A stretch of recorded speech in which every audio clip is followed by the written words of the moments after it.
President of Somalia, Hasan Şeyh Mahmud, Mr. Hasan Sheikh Türkiye Mahmud, Büyük Millet Meclisi Başkanımız Sayın Cemil the Çiçek, Speaker of the House, Mr. Cemil Çiçek, Türkiye Cumhuriyeti Başbakanı the Prime Minister of the Sayın Republic Recep of Tayyip Turkey, Erdoğan, Mr. Recep Tayyip Erdoğan, Japonya Başbakanı the Prime Minister of Japan, Sayın Shinzo Abe Mr. Shinzo Abe, Romanya Başbakanı and the Prime Minister of Sayın Romania, Victor Ponta Mr. Victor Ponta. burada Marmaray'ın They açılış will törenini all be here with onurlandıracaklardır. us, honoring the Bu tarihi opening of güne the tanıklık Marmaray project. edeceklerdir.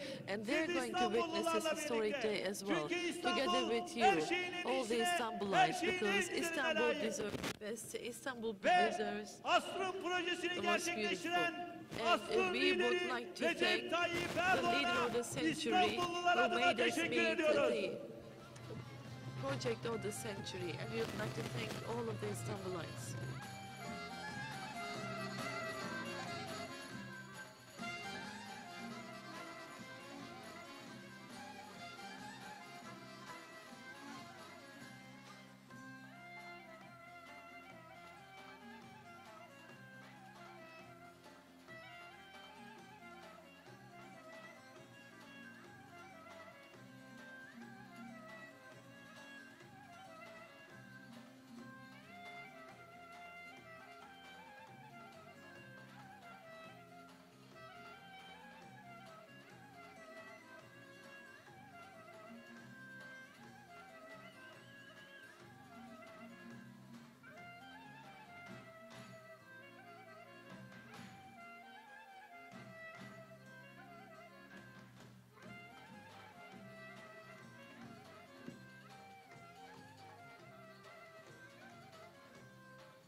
asrı aşan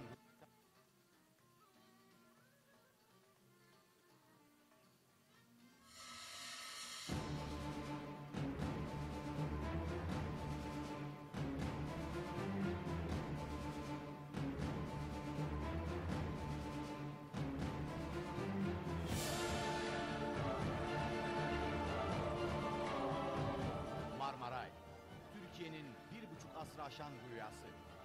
Ülkemiz topraklarında İzmir-Aydın hattına başlanmasından 4 yıl sonra, yani 1860 yılında Sultan Abdülmecit tarafından Boğaz altından demiryolu geçişinin projesi çizildi. Aradan tam 150 yıl geçti ve Marmaray hayal olmaktan, rüya olmaktan çıktı, gerçeğe dönüştü.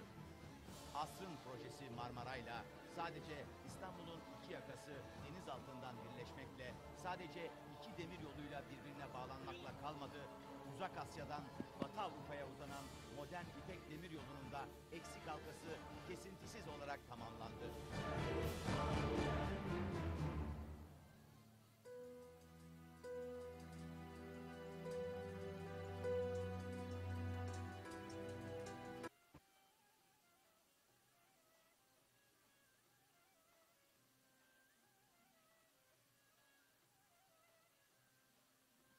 Türkiye Cumhurbaşkanı Sayın Abdullah Gül, tören alanına teşrifleriyle onurlandırmışlardır. Mr. President Abdullah Gül has honored us with his presence.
Lütfen dikkat.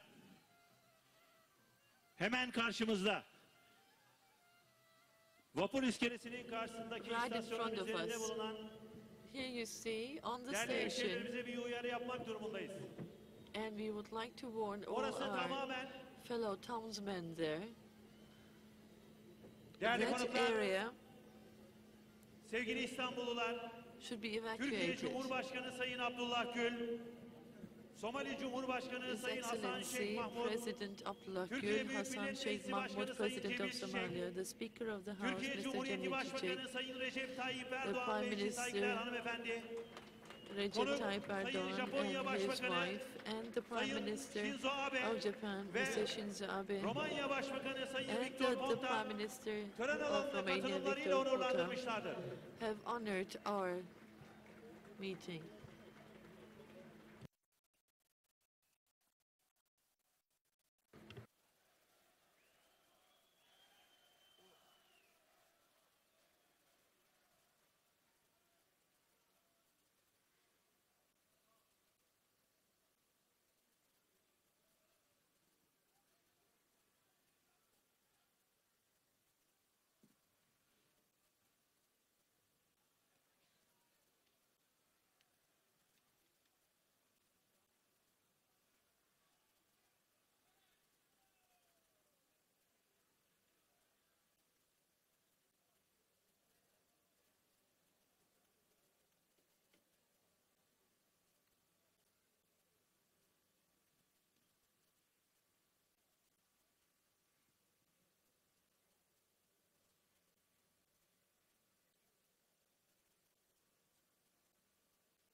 Sayın Türkiye Cumhurbaşkanı, His Excellency, Sayın President of the Republic of Turkey, Somali Mr. Abdullah Cumhurbaşkanı, Gül, His Excellency, President Türkiye of Büyük Millet Somalia, Meclisi'nin Sayın Başkanı, His Excellency, Speaker of the Türkiye House, Cumhuriyeti'nin Mr. Cemil Çiçek, Sayın Başbakanı Mr. ve Prime eşi Minister of the saygıdeğer Republic of hanımefendi, Turkey and his wife, konuk Japonya Başbakanı ve Mr. Prime Minister of Sayın Japan, Romanya Başbakanı, and Mr. Prime değerli Minister konuklar, of Romania, ulusal distinguished ve guests, uluslararası distinguished basının değerli members temsilcileri, of the local, sevgili İstanbullular, national and international press, and dear bir rüya Istanbulites, gerçek oluyor.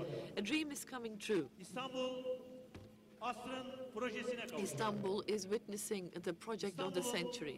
İki yakasını denizin altından birleştirecek The two sides of Istanbul will be 153 joined yıllık hayal from under the Marmaray, sea. Türkiye Cumhuriyeti'nin kuruluşunun Marmaray, 90. as a yılında project, is inaugurated on the İstanbul'dan 90th anniversary of the Republic Londra of ile Turkey. Pekin birleşiyor. And İki yaka, here we are bringing together the two dakikA. sides of the Bir city. günde Two 1 milyon continents yolcu. in 4 minutes, İşte 1 million passengers yılın on projesi one day.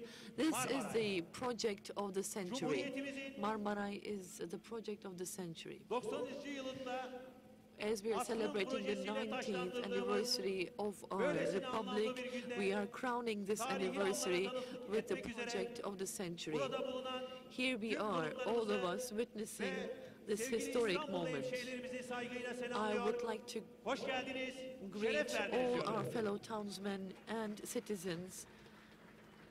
I'd like to welcome each and every one of Sayın you. Cumhurbaşkanımız, değerli konuklar. His Excellency Mr. Şimdi President, sizleri- distinguished guests. Bugün 90. yılını kutladığımız Cumhuriyetimizin kurucusu Now I would like to Gazi invite you Mustafa all Kemal Atatürk'ü adlı to a moment şehitlerimizin of manevi huzurunda silence saygı duruşunda for the bulunmaya, founder ardından and all our İstiklal martyrs Marşımızı söylemeye davet that have ediyoruz. made the effort to proclaim this republic. And after that, we are going to sing our national hymn.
Çok teşekkür ediyoruz. Thank you, Değerli konuklar, saygıdeğer hemşehrilerimiz. distinguished guests, fellow Şimdi townsmen. Marmaray'ın yapılışını konu alan sinevizyon filmini hep birlikte izliyoruz. Now we're going to watch together the movie that shows us how the Marmaray was built.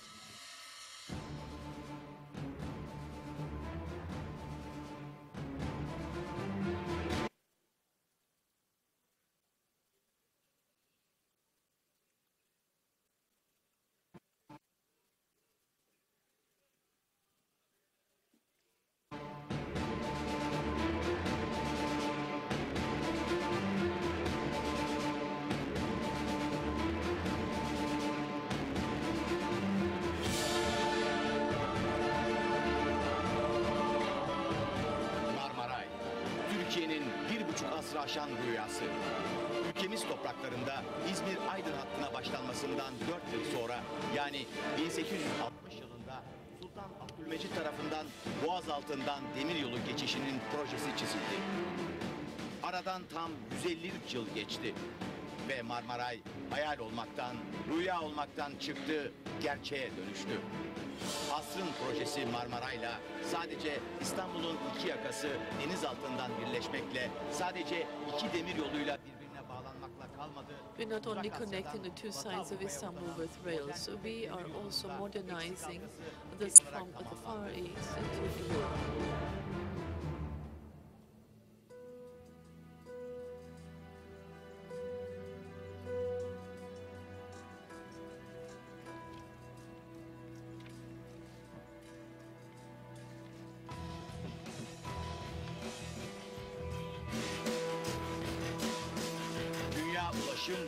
lojistik tarihinde parmakla gösterilen Marmaray This is going to be an exemplary project of all transportation projects. It's 60 meters under the sea. It takes into account all of the undersea ecology. It's a very environmentalist project. You have immersed tube tunnels and bored tunnels. It's robust and it's earthquake resistant. And it's indeed really a training location for all engineers around the world. projelerinden olan temelini Sayın Başbakanımız It's Recep Tayyip a Erdoğan'ın project that we should be proud of. The ground was broken by our Prime Minister, Mr. Recep Tayyip Erdoğan. The excavations also made us identify historical remains that could change the course of the history. Now, the known history of Istanbul has gone up to 8,500 years. These archaeological excavations have prolonged the project by 4.5 years. These will be displayed at the Yenikapı station of the project.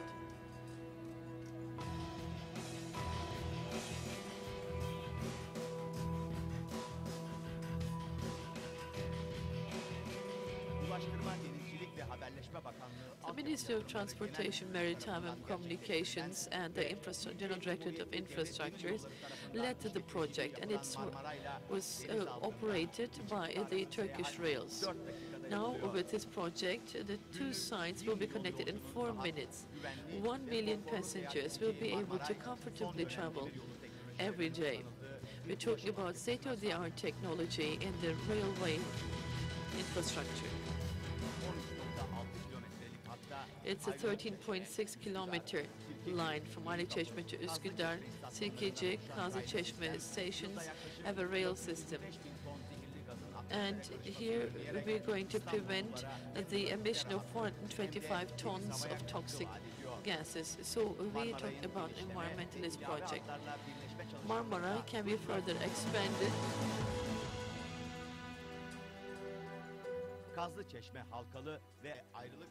We have Kazlıçeşme Halkalı and Aliçeşme gives lines that are going to have subways as well. The stations are going to be combined with the fast train projects and other suburban rail lines. With this, we're going to increase the share of public transportation in Istanbul from 12% to 28%.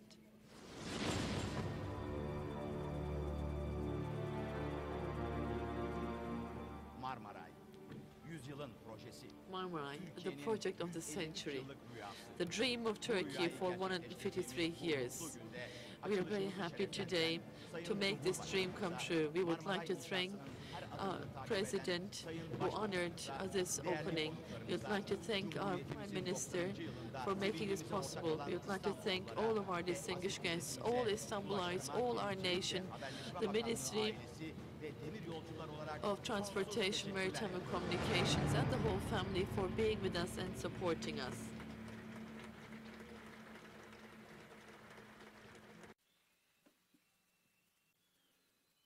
Sayın Cumhurbaşkanım, değerli konuklar.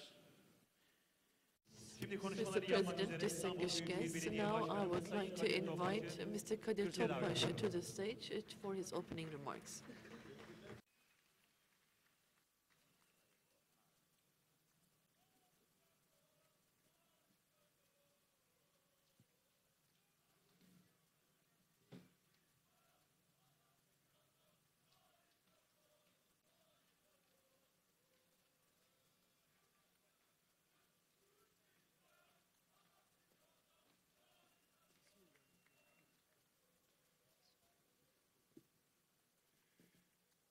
Saygıdeğer Cumhurbaşkanım, saygıdeğer Somali Distinguished President of Republic of Turkey, distinguished President of Somalia, distinguished Prime Minister, distinguished First Lady, distinguished Speaker of the House of Turkey, distinguished Prime Minister of Japan, distinguished Prime Minister of Romania, distinguished ministers, esteemed members of the Parliament, esteemed members of the protocol, prominent members of the protocol who have dedicated this day and spend the day together with us. I would like to greet you all cordially. This is such a significant gathering, and we are going to be witnessing the development in history. This is the beginning of a major transformation in the world. I would especially like to extend my gratitude for the reflection of his love for Istanbul. Marmaray is going to be activated today, and I would like to extend my thanks and gratitude on behalf of the people of Istanbul. Today we have two celebrations. We are celebrating the 90th anniversary of the establishment of the Republic, and we are taking steps towards the centennial anniversary of our Republic. Marmaray is not to be regarded as the project of the century, but the project of numerous centuries. This is such a significant project, not only for Turkey, but for the whole world. This is going to contribute to history, to civilizations. We are going to open brand new doors to civilization. And the eyes of the world are set on Turkey and on Istanbul. There is enthusiasm, there is entrepreneurship, there is hope, and there is a future in Istanbul. Today, we are not only activating this important transportation mode, we are also exhibiting the history of Istanbul that goes way back in centuries with the Akro Park that goes 8,500 years in history. We are the witnesses of this important historical event. I would like to greet the distinguished Prime Minister, distinguished President, distinguished Speaker of the House, and the distinguished visiting Presidents and Prime Ministers. Our distinguished Prime Minister is the architect of this major project. I would like to greet you all cordially on behalf of Istanbul and on behalf of the people of Istanbul. Hopefully this is going to be a beneficial project for all parties. We would like to extend our thanks to our Metropolitan Mayor of Istanbul, Mr. Kadir Topbaş, distinguished guests, guests. I would now like to invite the distinguished Governor of Istanbul, Mr. Hüseyin Avni Mutlu.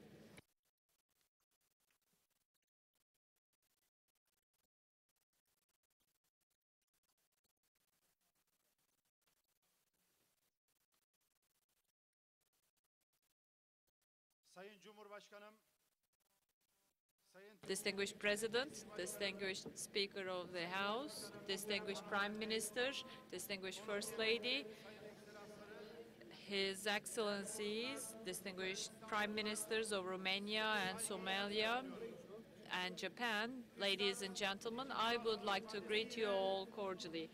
Just like the famous poet Necip Fazıl once said, this is such a significant city where the moon and the sun belong to this gorgeous city. We are so proud today.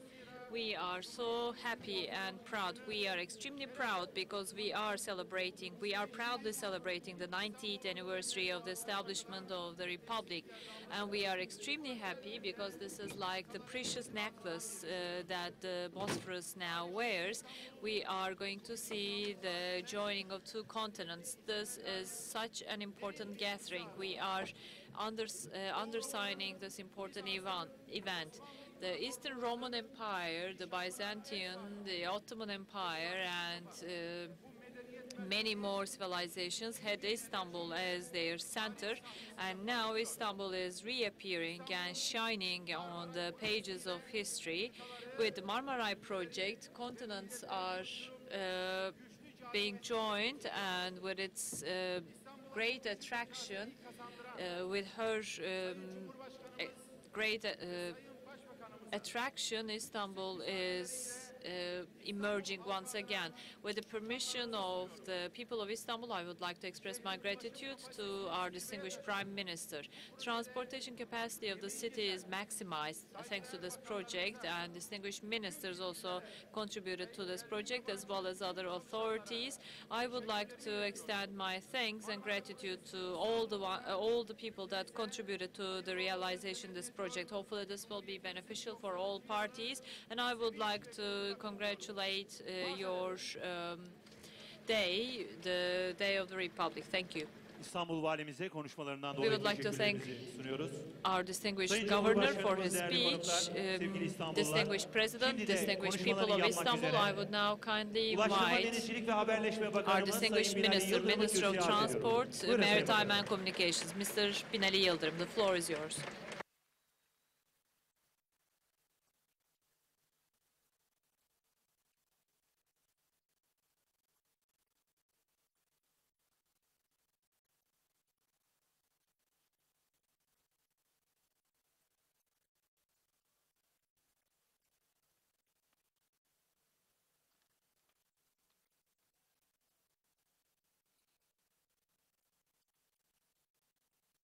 Sayın Cumhurbaşkanım, Distinguished President, Sayın Meclis Başkanım, distinguished Speaker of the House, saygıdeğer Başbakanım, esteemed Prime Minister, Sayın Hanımefendi, esteemed First Lady, Somali'nin değerli Cumhurbaşkanı, esteemed President of Somalia, Japonya Başbakanı, distinguished Prime Minister of Japan, Romanya Başbakanı, distinguished Prime Minister of konuk bakan Romania, arkadaşlarım, distinguished ministers, kabinemizin değerli bakanları, esteemed members of the cabinet, distinguished members of the parliament, and dear people of Istanbul and people of Üsküdar, welcome to this historical day. Welcome. bugün Today Türkiye is such a significant day, and Turkey is celebrating two important occasions. We are celebrating the 90th anniversary of the establishment of our republic. This is the Republic Day, and we are celebrating the 90th anniversary of our republic with the significant project of Marmaray. Hopefully this will be beneficial to the city of Istanbul. Distinguished President, distinguished Prime Minister, today we are extremely excited. We are rightfully proud of this project and of this inauguration, because the project of Marmaray is going to be such a significant project, even if centuries go by. This is the day when the people of Istanbul realize their dreams, thanks to Marmaray. Distinguished President, your presence here is giving us pride, and today is your birthday at the same time, and today is the birthday of the Republic of Turkey, so hopefully Marmaray is going to be bringing benefits to the city of Istanbul and to the people of Istanbul, to all of us. As we had the groundbreaking ceremony, and each time we immersed a tube down into the Bosphorus, and as we connected the two continents, as we had the welding and the first few trials, and each time you have been here and you yourself have gone down and observed the various stages of this project, and you have witnessed each and every stage of this project.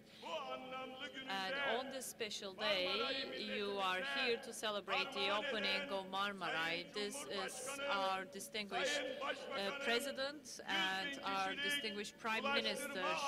And on behalf of the Ministry of Transport, that is a big family of 100,000 people, I would like to express my gratitude on behalf of all the employees of our ministry. As Üsküdar was conquered, this was 101 years before the conquering of Istanbul. Üsküdar was conquered first, and it was back in in 1352, 101 years before the conquering of Istanbul. Yahya Kemal, the famous poet, had once said that Üsküdar is the city where the people see big dreams and have big dreams. We always adore you and long for you, and the things that Istanbul witnessed had not been witnessed by any other city in the world. Üsküdar has seen the dream of being conquered and had to wait yet another century to see the conquering of Istanbul. And 150 years they had to wait in order to see the realization of the stream of Marmaray.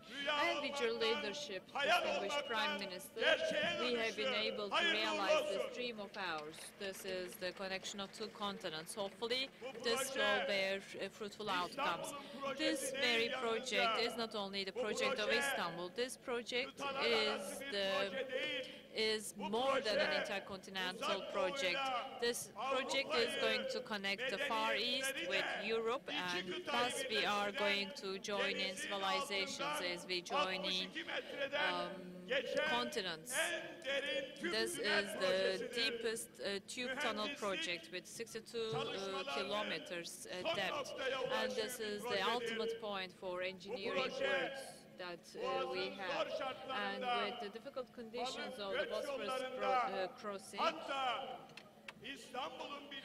and as you know, this has changed the history of Istanbul. This is such a major project that changed the history of Istanbul.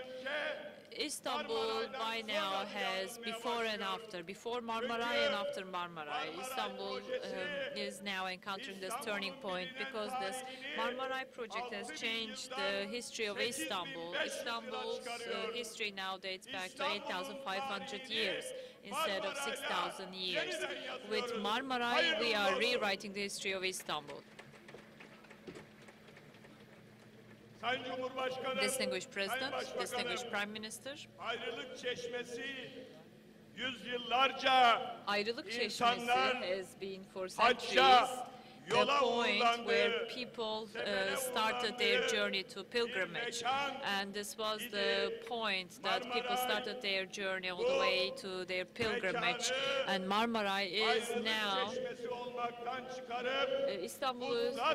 Istanbul is now going to enjoy this crossing. Ayrılık Çeşmesi literally means the fountain of farewell, but it's now going to join in people, and the trip will be only 15 minutes. And Marmaray is going to join in the two continents of Istanbul. Marmaray is going to realize that this is the most important mass transport project in Istanbul. Hopefully it will be beneficial to all parties in our city. The groundbreaking ceremony was back in 2004, 9th of May 2004. We had the presence of our Prime Minister, our President, and distinguished guests were with us. So thank God that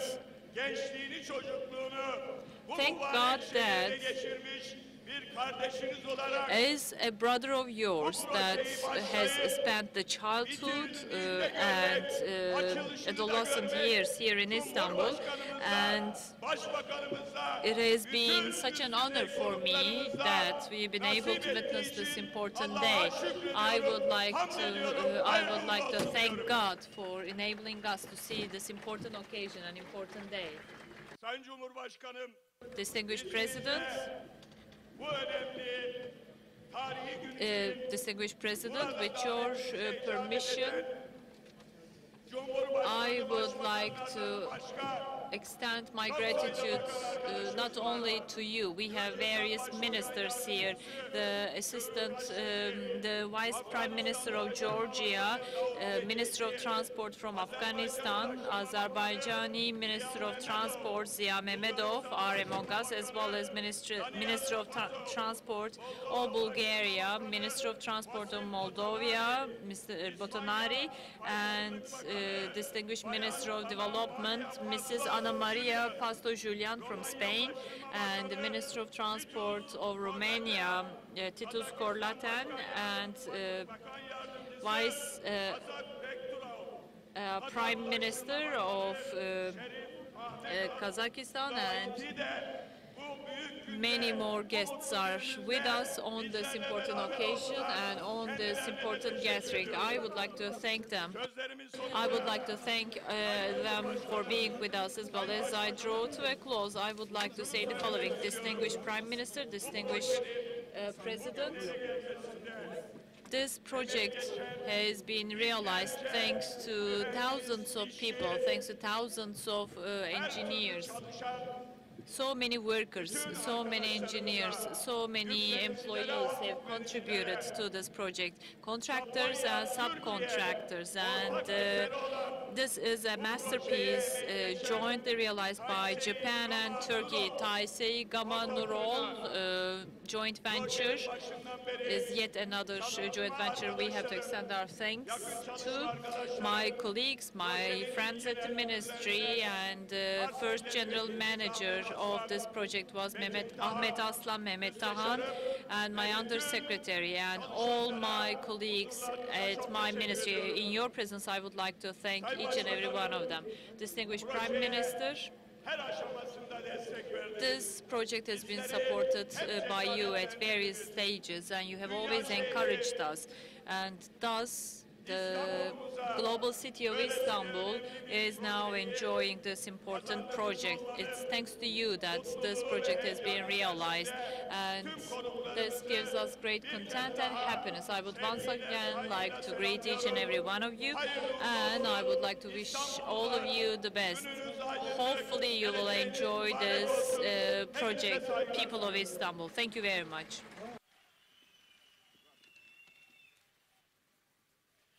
Ulaştırma, Denizcilik ve Haberleşme Bakanımız We would like to extend our thanks to our distinguished Minister, Minister of Transport, Maritime and Communications. Sayın Cumhurbaşkanımız, Distinguished Minister, Sayın Başbakanımız, değerli konuklar, distinguished President, distinguished Prime Minister, and we would now like to invite our guest, Romanian Prime Minister, Mr. Victor Ponta. The floor is yours.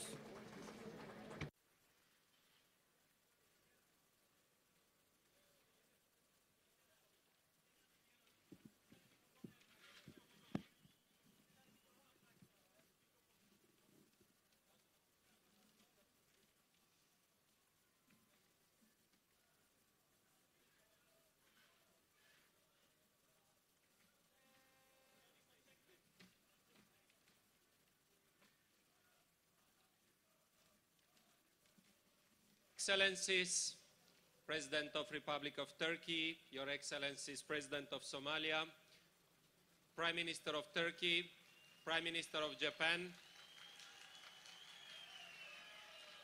distinguished ministers, ladies and gentlemen. I would like first to express my gratitude for inviting me on behalf of Romanian government and Romanian people to this historic moment, because today it is a historic day, and I want to congratulate you for this day when this city is again the center of the world. My deepest gratitude and all the compliments for your unbelievable achievement. Tamam. Saygıdeğer Cumhurbaşkanım, saygıdeğer Somali'nin Cumhurbaşkanı, Türkiye Cumhuriyeti Başbakanı, Japonya Başbakanı, saygıdeğer bakanlar, hanımefendiler, beyefendiler. Öncelikle sizlere Romanya hükümeti ve Romanya halkı adına beni buraya, bu tarihi ana tanıklık etmek üzere davet ettiğiniz için çok teşekkür ederim. Çünkü gerçekten de bir kez daha bugün dünyanın merkezi bu şehir oluyor. Sizi tebrik ederim. Uniting Europe with Asia, creating the new railway Silk Road, uniting London to all Asia by train, it is indeed a historic achievement, and I think that great projects can be done only by great people and great political leaders. Bir kez daha Avrupa ile Asya bu sefer demir yoluyla İpek yolu olarak birleşiyor. Londra ile bütün Asya trenle bir araya geliyor. Bu gerçekten de tarihi bir başarıdır. Burada muazzam bir projeden bahsediyoruz. Ve muazzam bir proje sadece muazzam halklarla ve muazzam siyasi liderlerle gerçekleştirilebilir. And I would like to express my deep admiration for your great country, your great people, and my personal admiration for a very committed and great political leader, your Prime Minister, Mr. Erdoğan. Bir kez daha izin verirseniz ben de sizin önünüzde sizin bu muhteşem halkınızın, muhteşem ülkenizin ne kadar büyük bir hayranı olduğumu ifade edeyim. Ve aynı zamanda özellikle de kendini çok adamış olan muhteşem bir lideriniz var Sayın Başbakan Recep Tayyip Erdoğan'a da şahsen ne kadar hayran olduğumu belirteyim.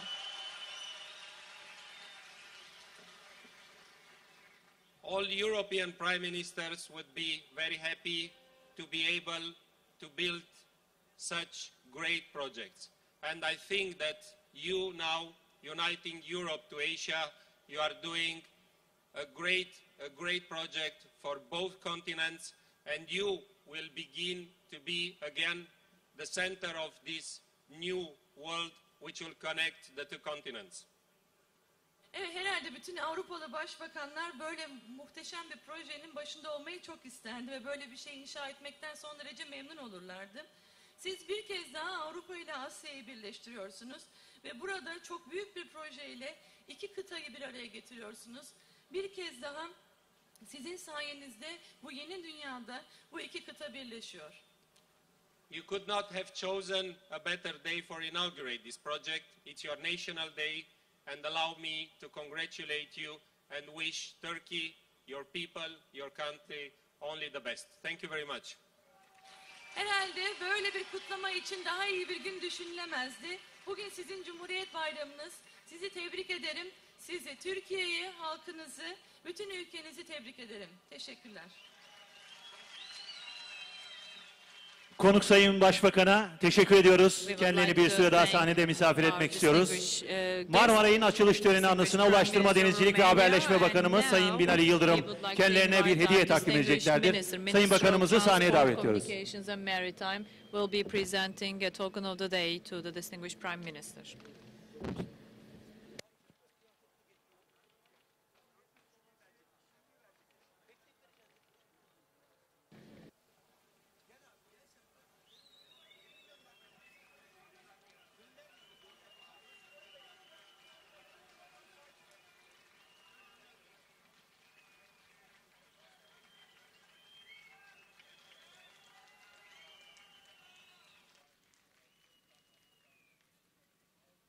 Ulaştırma Bakanımız Sayın Binali Distinguished Minister of 2001 yılında hazırlattığı ilk Marmaray projesinin eskizlerinin deri zemin üzerine işlenmiş tablosunu konuk Sayın Başbakan'a takdim ediyorlar. Sayın Başbakan'a çok teşekkür ediyoruz.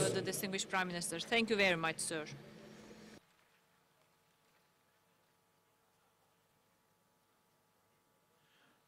Sayın Cumhurbaşkanımız, değerli konuklar, konuk Japonya Başbakanı Sayın Shinzo Abe'yi konuşmalarını yapmak üzere kürsüye arz ediyorum. Mr. Abe, the floor is yours, Your Excellency.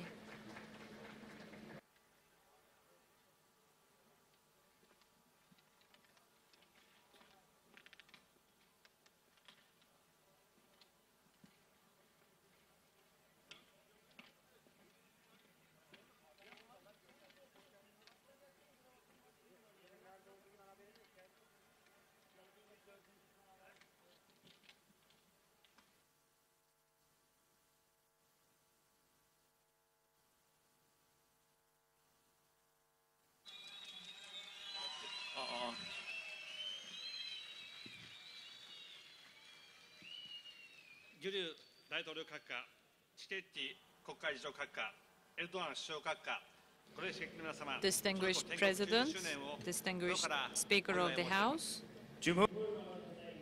Başbakan Sayın Erdoğan, saygıdeğer konuklar, Türkiye Cumhuriyeti'nin kuruluşunun 90. yıl dönümünü içtenlikle kutluyorum. I would like to congratulate the 90th anniversary of the Republic of Turkey. 歴史と伝統を重んじながら近代化という難題と折り合いをつけてこられました。Türk halkı tarihini ve People geleneklerini of Turkey özenle korumak suretiyle zorlu çağdaşma yolunda are başarıyla preserving ilerledi. the glorious history of their 長い country. 伝統を持つ国から来た私たちにはアジアの西端にある皆様のご苦労がよくわかります。トルコとその人々に常しえの栄光と幸がありますように。 Asya'nın doğusundan gelen From ve the tarihi eastern gelenekleri part sahip of olan bizleriz. Asia, we are Asya'nın coming batısında from yer alan the eastern sizlerin part of yaşadığı Asia, and you zorlukları are in çok the iyi western biliyoruz. part of Asia, and we know Türkiye'nin ve how Türk much halkının ebedi difficulties refah you ve are going mutluluğunu through. temenni ediyorum. Hopefully you will have そして今日建国90周年の良き日にアジアと欧州を分かつ海峡を鉄道で連結するという一世紀半の夢、1860年に最初の設計図が描かれてこの方、諦めずに保ってこられた夢を皆様はとうとう実現なさった、本当におめでとうございます。 Ve Cumhuriyet'in 90. yıl dönümü olan bu mutlu and günde today is sizlerin 90th anniversary of the Republic Day, and Asia and Europe are brought together with this great project, and finally this has come true. I would like to congratulate you. 5月にエルドアン首相とお会いしたとき、東京とイスタンブールはオリンピック開催をめぐって競い合っていました。私たち2人はあの時どちらが勝っても一番にお祝いしようと約束をしました。 Bu yıl Mayıs ayında Başbakan Sayın Erdoğan ile görüştüğümde As I had a talk with the distinguished Prime Minister in May, we were in competition for the Olympic Games for 2020. No matter who wins, we had come to the conclusion that this is going to bring people together. エルドアン首相は誰より先に私のところへやってきて祝福の抱擁を与えてくれたんです。エルドアン首相、私はあの時首相の勇気と友情にこれから感銘を受けました。 7 Eylül tarihinde Buenos Aires'te It was on the 7th of September in Buenos Aires that the decision was made for the hosting city of the next Olympic Games, and there, as the announcement was made, the distinguished Prime Minister came to me and embraced me. I have been deeply impressed by this gesture that you had made. 今度は私がエルドアン首相を祝福する番です。今年の5月、首相は妙に乗り出しておっしゃいました。マラマライのプロジェクトがいかに大切か、トルコにとってその完成がどれほど悲願であったかということを開通式典にぜひ来てくれとおっしゃいました。皆さん、私は名誉に思います。首相との約束を果たすことができたのですから。 Bu defa Başbakan Sayın Erdoğan'ı And this time, it's my turn to congratulate the distinguished Prime Minister, Mr. Erdoğan. It was back in May that he had approached me and told me how significant this project is and what a big dream this project has been, and had invited me back then to the inauguration ceremony. So, ladies and gentlemen, it's my honor and pride to be among you today. Thus, I fulfilled my promise to your distinguished Prime Minister. 60メートルの深さに沈埋工法でトンネルを作った前例など一つもないのだと聞きました。水深によって流れを変える強い水流は専門家という専門家に不可能に近い工事だと言わせたとも聞いています。 Denizin yaklaşık 60 metre derinliğinde This is approximately 60 meters deep in the sea, and this is such a unique project, which is mentioned by all, and many experts have assessed this project as an impossible project. 大成建設の小山文夫さんという方は、それでも成功できたわけは何だと聞かれ、諦めないことだと答えています。諦めないことが成功への第一歩、そして最後の第一歩だ、最後の一歩だという小山さんの言葉は、工事がどれほど難しかったか、すべてを語っているではありませんか。Tünel inşaatının yöneticilerinden biri olan Tayzen İnşaat firmasından Tayzen Construction Company has been one of the contractors, and he was asked once how they and their team were able to achieve this, and he gave the response, "We never gave up, and this construction was rather challenging, but we never gave up, and we have been able to realize this project," he said. 皆さんのお仕事を世界へ今叩いています。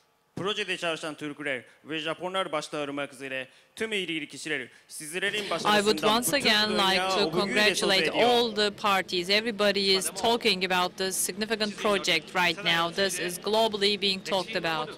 第一条のパートナーとしてトルコの皆様が日本と日本の企業を選んでくださったことに改めて御礼申し上げます。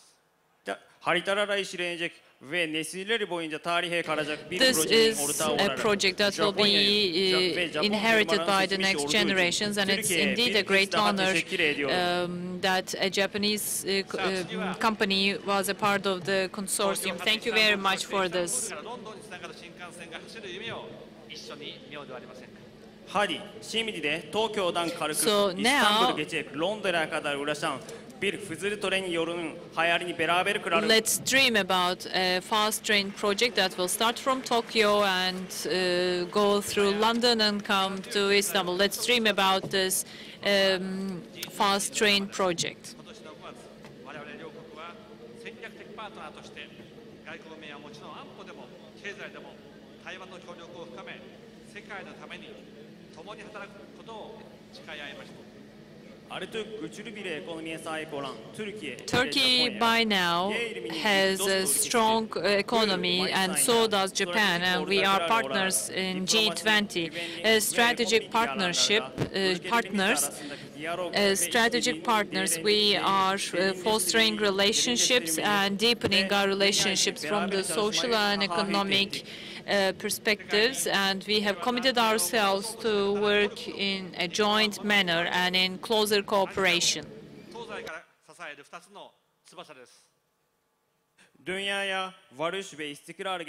This is going to bring peace and harmony to the world. Turkey is striving hard for this, and so does Japan. And thanks to this project, two continents are brought together, and we are like the two wings of Asia, the Asian continent.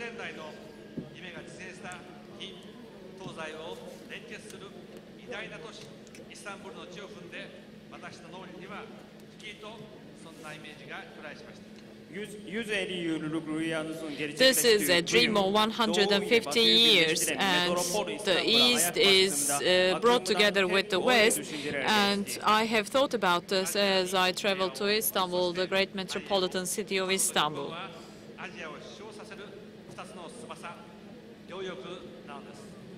Asya'ya barış ve Asya refah Türkiye ve Japonya Asya'ya uçuran iki kanattır. Turkey and Japan are the two wings of Asia. Thank you very much. That brings welfare and harmony. Thank you very much. Thank you. Konuk Sayın Başbakanı bir süre daha sahnede misafir etmek istiyoruz. Günün anısına Ulaştırma, Denizcilik ve Haberleşme Bakanımız Sayın Binali Yıldırım kendilerine bir hediye takdim edeceklerdir.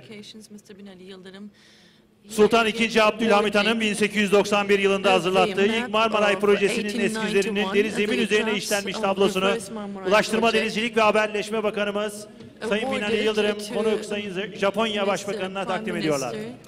Mr. Abe by our minister. Konuk Sayın Başbakan'a teşekkür ediyoruz. We would like to thank Mr. Prime Minister.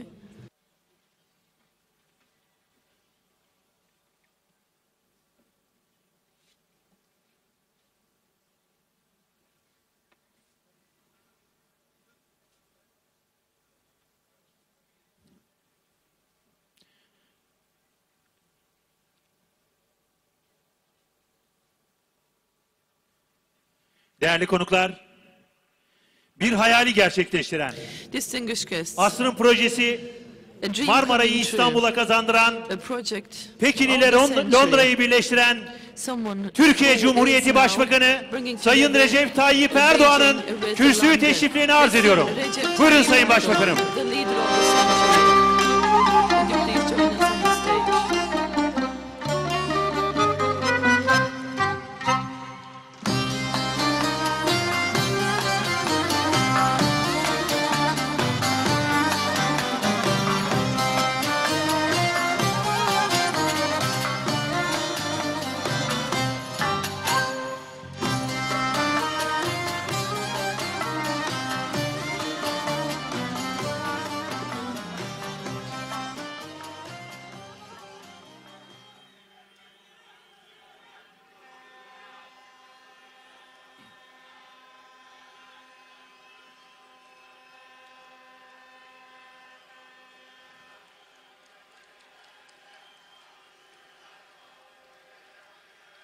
Sayın Cumhurbaşkanım, Sayın Konuk Your Excellency, Cumhurbaşkanı, Mr. President, değerli Meclis Prime Başkanımız, Minister of Japan, Speaker of the Japonya House, ve Romanya'nın değerli Mr. başbakanları, President of Somalia, Prime Ministers of Romania ülkemizin and Japan, değerli yargı yöneticileri, distinguished people of the dost judiciary ve of our kardeş country, ülkelerden aramızda bulunan değerli distinguished bakanlar, ministers, ülkemizin değerli bakanları, değerli mesai distinguished ministers arkadaşlarım, from abroad, from friendly and değerli brotherly büyükelçiler, countries, ministers from our own kıymetli countries, misafirler, Your Excellencies, hanımefendiler, ambassadors, distinguished beyefendiler, guests, ladies and gentlemen. elbette bugün yaşadığımız bu büyük gururun And of course, hem sahibi distinguished hem de Istanbulites who are öncelikli the ones muhatabı olan that own aziz this İstanbullular. righteous pride that we all live today.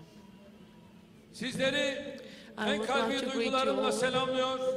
from the bottom Açılışını of my heart. gerçekleştirdiğimiz And I Marmaray'ın hope that the Marmaray İstanbul'umuza, project that we're inaugurating today ülkemize, will be beneficial tüm to our insanlığa hayırlı Istanbul, olmasını to our country Allah'tan temenni Turkey, ediyorum. all the countries and all mankind. Bu anlamlı günde heyecanımızı bizlerle paylaşan Somali'nin kıymetli Cumhurbaşkanı'na, I would like to Japonya'nın thank the President of ve Somalia. Romanya'nın I saygıdeğer would like to başbakanlarına, thank the distinguished dost Prime ve kardeş Ministers of ülkelerden Japan and gelen Romania, tüm and all our misafirlerimize guests from hoş brotherly and geldiniz, friendly countries şeref verdiniz for diyorum. sharing this historic day with us and sharing our enthusiasm today.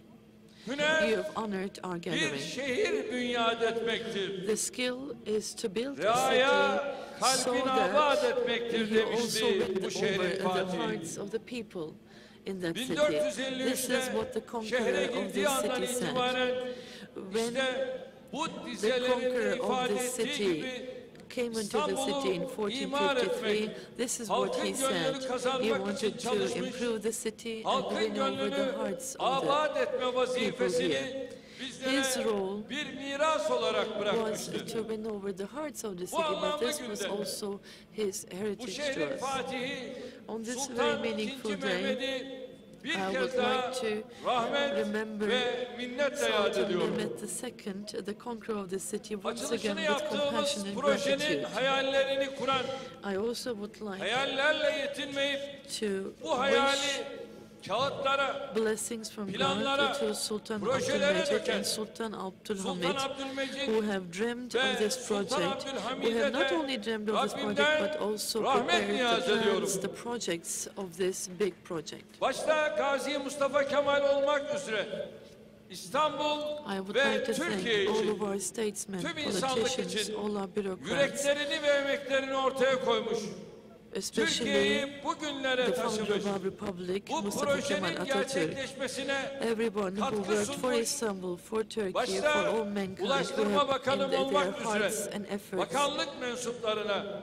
who devlet have adamlarına, contributed to the siyasetçilerimize, realization of this project. bürokratlarımıza I would like to gönülden thank all of şükranlarımı the ifade people ediyorum. that have contributed to this dream. Asrın projesi We Marmaray'ı are opening the son project derece of the century, anlamlı bir Marmaray, günde, on an anlamlı extremely bir yıl meaningful day. dönümünde hizmete açıyoruz. And we're doing this Evet, on a bugün very meaningful anniversary. Cumhuriyetimizin kuruluşunu Indeed, today is the 90. 19th yıl anniversary dönümünü of the kutluyor. proclamation of our Milletçe republic. 81 vilayetimizde, And the whole yurt nation içinde is ve yurt celebrating with dışında enthusiasm 90. today yıl the coşkusunu 19th yaşıyoruz. anniversary of our republic Marmaray'ı in 81 provinces, özellikle both in the country and abroad. 29 Ekim'de And we özellikle wanted to open this 90. project, the kuruluş Marmaray yıl project, dönümünde açmak istedik. especially on the 29th of October, Zira on the bugün 19th işte bu anniversary büyük projeyle of this hem republic. cumhuriyetimizi yüceltiyor Because here hem de we are demokratik honoring bir both our cumhuriyetin republic with this istikrar big içinde, project, but güven we're also içinde, kardeşlik proving ve dayanışma that içinde a bir republic cumhuriyetin can work neleri wonders with başarabileceğini democracy, with bugün stability, ispat with ediyoruz. safety and security, in brotherhood and solidarity. Sevgili İstanbullular, sevgili hemşerilerim, Dear Istanbulites, bu kardeşiniz dear de fellow townsmen, bu şehirde doğdu, bu Your şehirde brother büyüdü, here on stage şimdi was de also born in Üsküdar'da this city, yaşıyor. was raised in this city, and Bugün is living now yaşadığımız bu in büyük Üsküdar, gurur your hiç district. kuşkusuz Türkiye'nin The great aziz prize milletimizin that we ve are witnessing today İstanbul'umuzun gururudur. undoubtedly is the Ama pride bugün of yaşadığımız gurur Turkey, of our aynı nation, zamanda of Istanbul. Cumhuriyetimizin, But demokrasimizin, the pride that we birlik feel ve today is also kardeşliğimizin the pride gururudur. of our republic, our democracy, of unity and Cumhuriyetimizin 10. fraternity. yıl dönümünde On the 10th Türkiye anniversary of inşa our ettiği republic, demir Turkey ağlarla was gurur proud duyuyordu. of its O izi railway takip network ederek it built. 10. yılın And we are kazanımlarına following in the yenilerini footsteps, ekleyerek and we are adding demir new ağları, gains to the gains karayolu that we ağlarını, had in the first deniz yolu decade. ağlarını, We are hava yolu reinforcing this ağlarını network with kat railways, kat artırarak motorways, 90. sea yılında roads, benzer bir gurur ve maritime and şuurla idrak airlines. ediyoruz.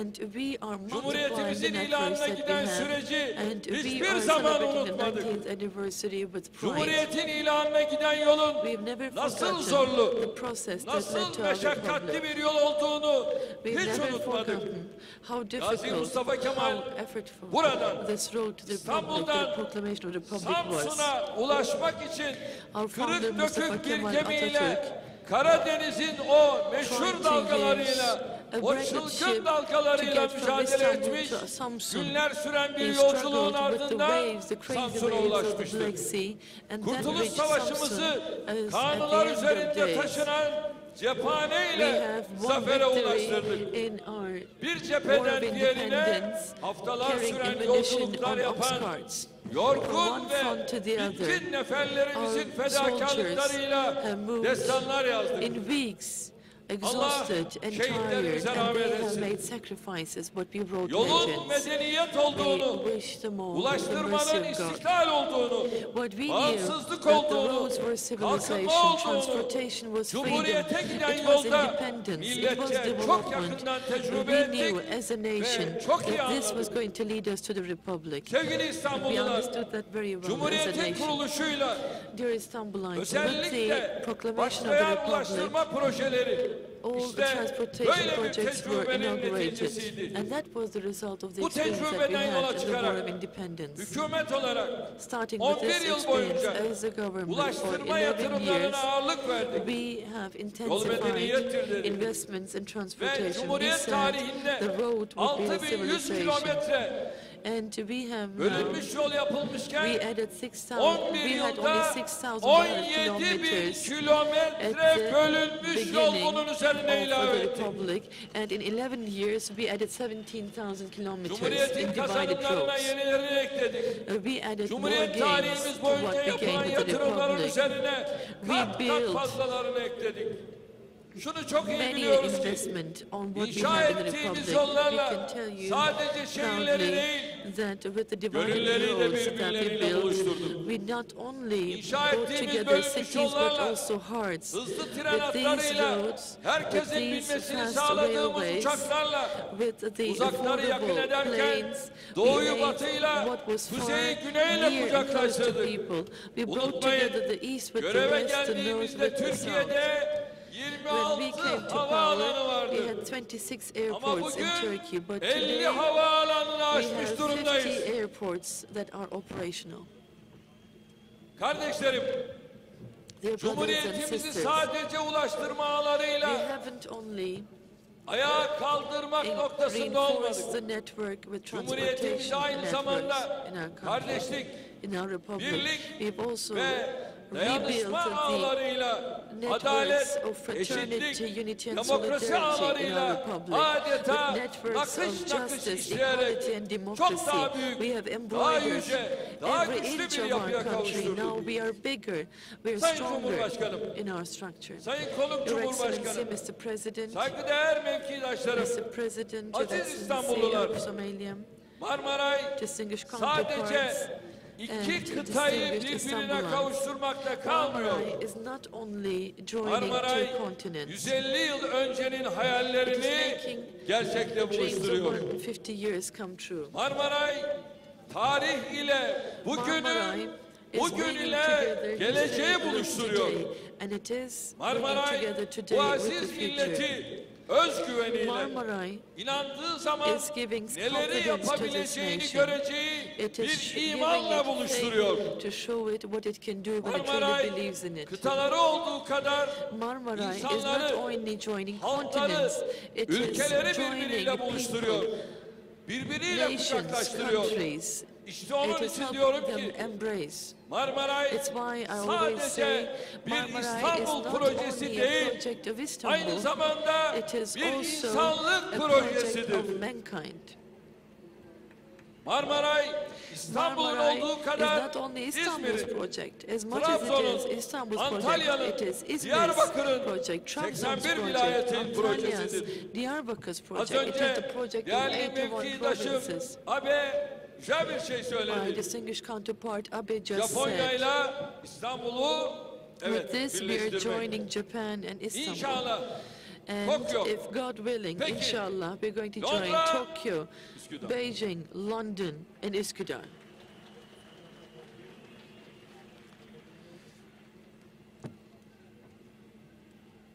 Olur mu? Olur. Marmaray Pekin'den Can we do Tokyo'dan that? We can do Londra'ya that. kadar From inşallah Beijing to tüm London. dostlarımızın, We tüm can- kardeşlerimizin projesidir. From Tokyo to London, Bir barış projesi, Marmaray is the bir project of dayanışma all. projesidir. It's a project of solidarity. Şimdi It's a project Japonya'yla of peace. bir başka adımı daha atıyoruz. And now we're taking another Bu step adımda together with inşallah Japan. Sinop'taki With this, nükleer enerji projesini we're going to Japonya, have Fransa, a nuclear Türkiye power olarak plant in birlikte Sinop inşa as edeceğiz. Japan, Turkey, and Bunun da adımını France. atıyoruz. And we're taking a step towards that as well. Burada denizin altından geçecek bu treller. These İnanıyorum trains ki are going to go yolcular under the olduğu sea. kadar sevgiyi, And I muhabbeti, believe this aşkı, is going to carry love, kardeşliği de kıtalar arasında compassion, taşıyacaktır. fraternity Biliyorsunuz from bununla one bitmiyor. continent to the other as much as it 2015'te does de biraz daha passengers. güneyden In inşallah 2015, a bit to the south of this, we're going to have a motor vehicle crossing as şu well. anda denizin altında çalışıyoruz. Right now, we are working under the Devam sea. ediyor. We are O da working under the bitecek. sea, and we're going to finish that Otomobillerde as well. inşallah o tünelden And motor geçilecek. vehicles are going Aynı to yıl use üçüncü that köprüyü de crossing. inşallah bitiriyoruz. And then in that same year, Üçüncü we're going to köprü de complete bitmiş the olacak. third bridge. Ve böylece İstanbul'un ulaşımı için iktidarımızın neler yaptığını ortaya koyması bakımından And bunlar this çok önemli. is going to show us 76 what we milyon are doing for the aziz transportation milletimizde of Istanbul. dost ve kardeş 76 tüm dünya million halklarının da bilmesini of our isterim ki population biz should know, Marmaray'ı, together with all the friendly and brotherly ve nations of the Türkiye'nin world, tarihine yaraşır we şekilde barışın, want to sevginin, build on dostluk peace, ve on love, kardeşliğin on üzerine inşa friendship ettik. and fraternity Bu büyük eser with önce Marmaray İstanbul'un, for Istanbul önce and Türkiye'nin Turkey eseri olduğu kadar as our history insanlığın deserves. bir eseridir. This great work Şunu bütün is, yes, samimiyetimle the work ifade of etmek Istanbul, istiyorum. it's the work of Bizi Turkey, but sevsin it's also the ya da work of sevmesin. mankind. And I would Bizi like to beğensin genuinely ya state da something, beğenmesin. Bize whether oy they versin like ya it da or not, vermesin. whether İstanbul they ve like us or Türkiye'deki not, whether they vote for her us bir or kardeşim don't. gönül Everyone rahatlığı in içinde Istanbul bu and büyük Turkey, all my yatırımla brothers and gurur duysun. sisters, can really be proud of this great investment. Biz, evet, bu Yes. büyük projeyi, bu Indeed, asrın projesini başlatan we ve were the tamamlayan ones olduk. who Ama started and biliniz ki completed this 150 great yıl project, önce the project of hayalini the century. kuranlar But we bugün have to bu say projeyle that everybody aynı has had şehirde, a share. aynı ülkede, From the ones that aynı dönemde yaşayana dreamed kadar about it more than herkes 50 years bu ago, gurur verici the ones tabloda that prepared the sahibi. project in this city, in this Allah'ımıza country, everyone who is living here, we are all part of this. Marmaray, I'd like to thank God for hepimizin giving eseri. us this chance. Milletimizin Marmaray eseri. is the work of us all. Ülkemizin It's the eseridir. work of our nation. Her zaman bir It's the şey work of our söylüyoruz, country. hatırlayın. There's always something Biz that bu we say. milletin efendisi değiliz. We are not the Biz bu Lord milletin over this nation. hizmetkarıyız. We are the servant bunu yapıyoruz. of this nation. This is what we do. Ve bu hizmetkarlık Marmaray'da son And we are olmayacaktır. not going to end İnşallah our role as a denizin servant altına with inşa Marmaray, edeceğimiz if God yer willing. We're going to have another motor vehicle crossing under the sea and the Bosphorus. And very soon we're going to have another system for Marmaray. We're going to have the third bridge, the new airport, the Gulf crossing, and the Izmir motorway. When we complete them all, we're going to add new global projects. We're going to have fast train projects in Ankara, Eskişehir, and Konya, of course, but we're going to do the same for Sivas, Bursa, and Izmir, and our target is to do this until the end of the year. All of these will also mean the fast train. We are putting a jewel in the crown in the celebrations of our 19th anniversary of our republic with the Marmaray. And on the 100th anniversary of our republic, we're going to even bigger projects and investments. Your Excellency, Mr. President, Mr. President of Somalia, distinguished counterparts, distinguished guests, dear Istanbulites, as you know, this strait that you see holds two currents in opposite directions. The Marmaray project is 60 meters under the surface. We have the immersed tube tunnels at this depth, which is the first of its kind. World universities, scientific circles, engineering and architectural authorities, the world media, all of them have been watching Marmaray closely since the very beginning. Marmaray is the project of the century, with its meticulous construction, fine laborship, environmentalist features, robustness.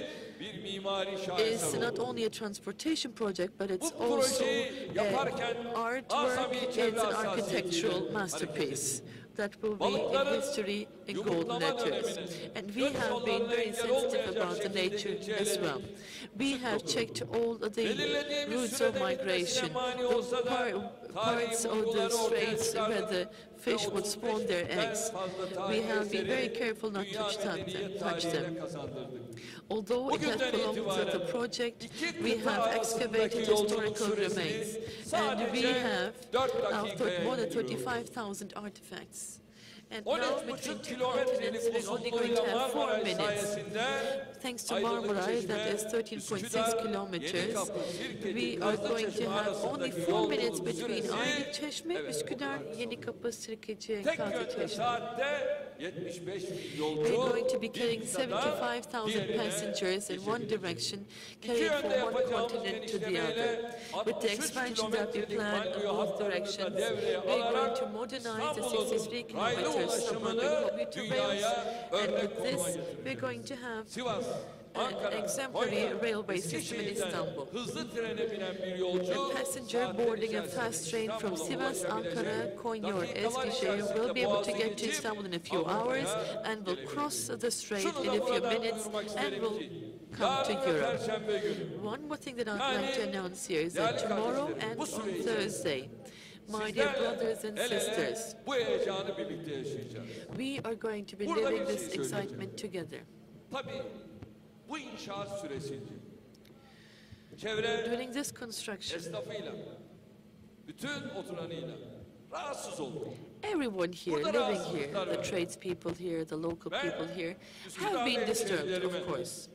I would like to thank all of my townspeople here in Üsküdar.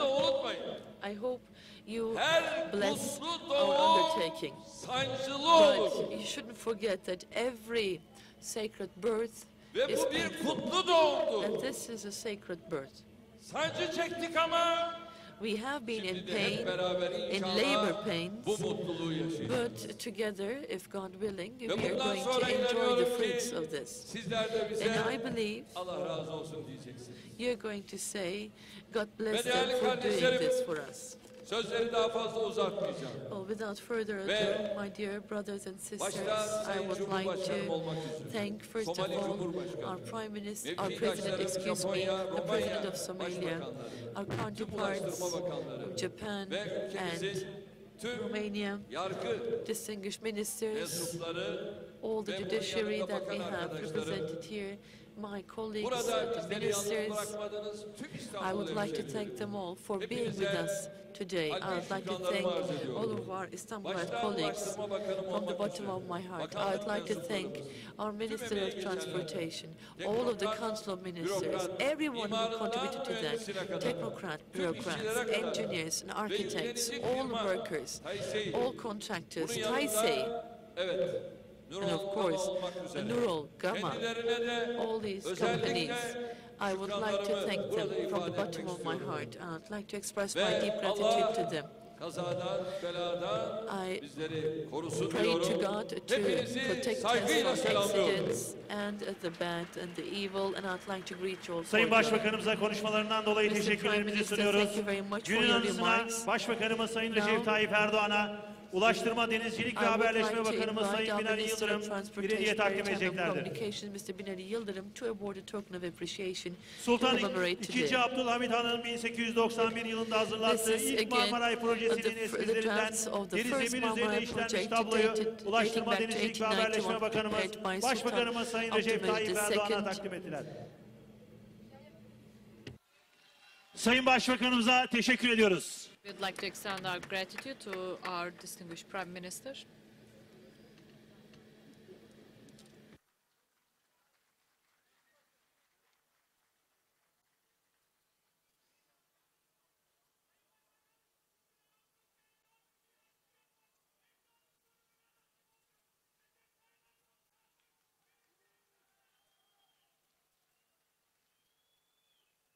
Sayın Cumhurbaşkanımız,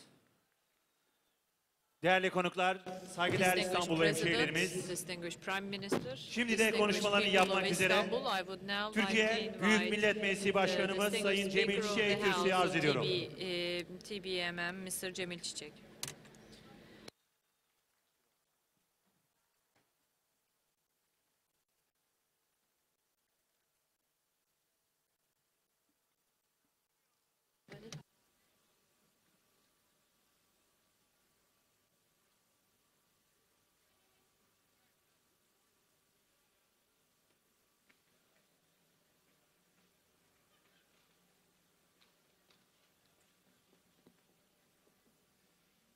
Sayın Cumhurbaşkanımız, Distinguished President of Somalia, distinguished Prime Minister, distinguished First Lady, distinguished members and heads of Turkish judiciary system, ladies and gentlemen, I would like to greet you all cordially. I would like to greet you all with deepest respect. In the lives of people and societies, there are so many turning points that give people excitement and that make people feel gratitude. I suppose this is the case today. This is a day to be grateful, and this is a day to feel gratitude. I feel gratitude, and I thank God for enabling us to realize such a significant project. And we have been able to inaugurate this most important project for the use of humanity. I would like to extend my thanks and gratitude to everyone who contributed.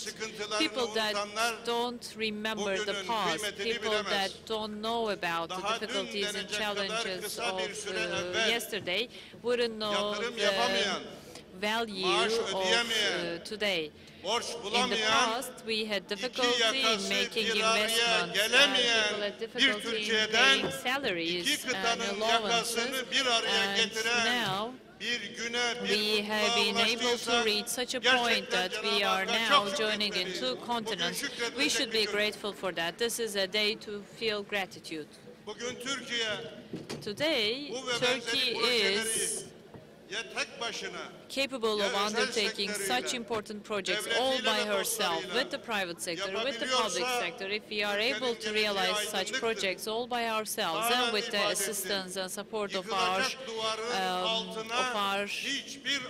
friendly neighbors and countries, we should be thankful for that. If our friends trust us, if our friends trust us so much that they invest in this country and that they come here to establish joint ventures, then we should feel safe, because there's peace and harmony in this country, there is hope in this country, and there is a future, a bright future in this country. I believe that on the occasion of Republic Day, on the 29th of October, as we celebrate our Republic, and as we inaugurate such important projects, our special days or occasions will be even more significant. People that contributed to the realization of such important occasions will be remembered. I would like to commemorate everyone who contributed to the realization of this day, and hopefully we will have many more achievements in the Türkiye Büyük future. Millet Thank you Meclisi very Başkanımız much. Sayın Cemil Çiçek'e bir We süre would daha like sahnede to misafir etmek istiyoruz. kindly Ulaştırma, ask our Denizcilik ve distinguished Haberleşme Speaker of the Bakanımız House to stay Sayın on Binali stage Yıldırım so that Gül'ün our anısına distinguished kendilerine sunuyoruz. İslam dünyasında böylesine ilgiyi Somali Türkiye'den görüyor. Today is a celebration day in which Turkey remembers the great struggle of 19 years ago that the people made for its sovereignty and independence with such dignity and pride. We are with you today. On behalf of the people of Somalia and the government of Somalia, I would like to sincerely convey to you that our people are very grateful for the Turkish assistance and its leadership to help Somalia. It was 19 August 2011 when His Excellency Recep Tayyip Erdoğan visited Mogadishu with his family and members of his cabinet. We are part of that history, and we remember that day in a great joy and felicity.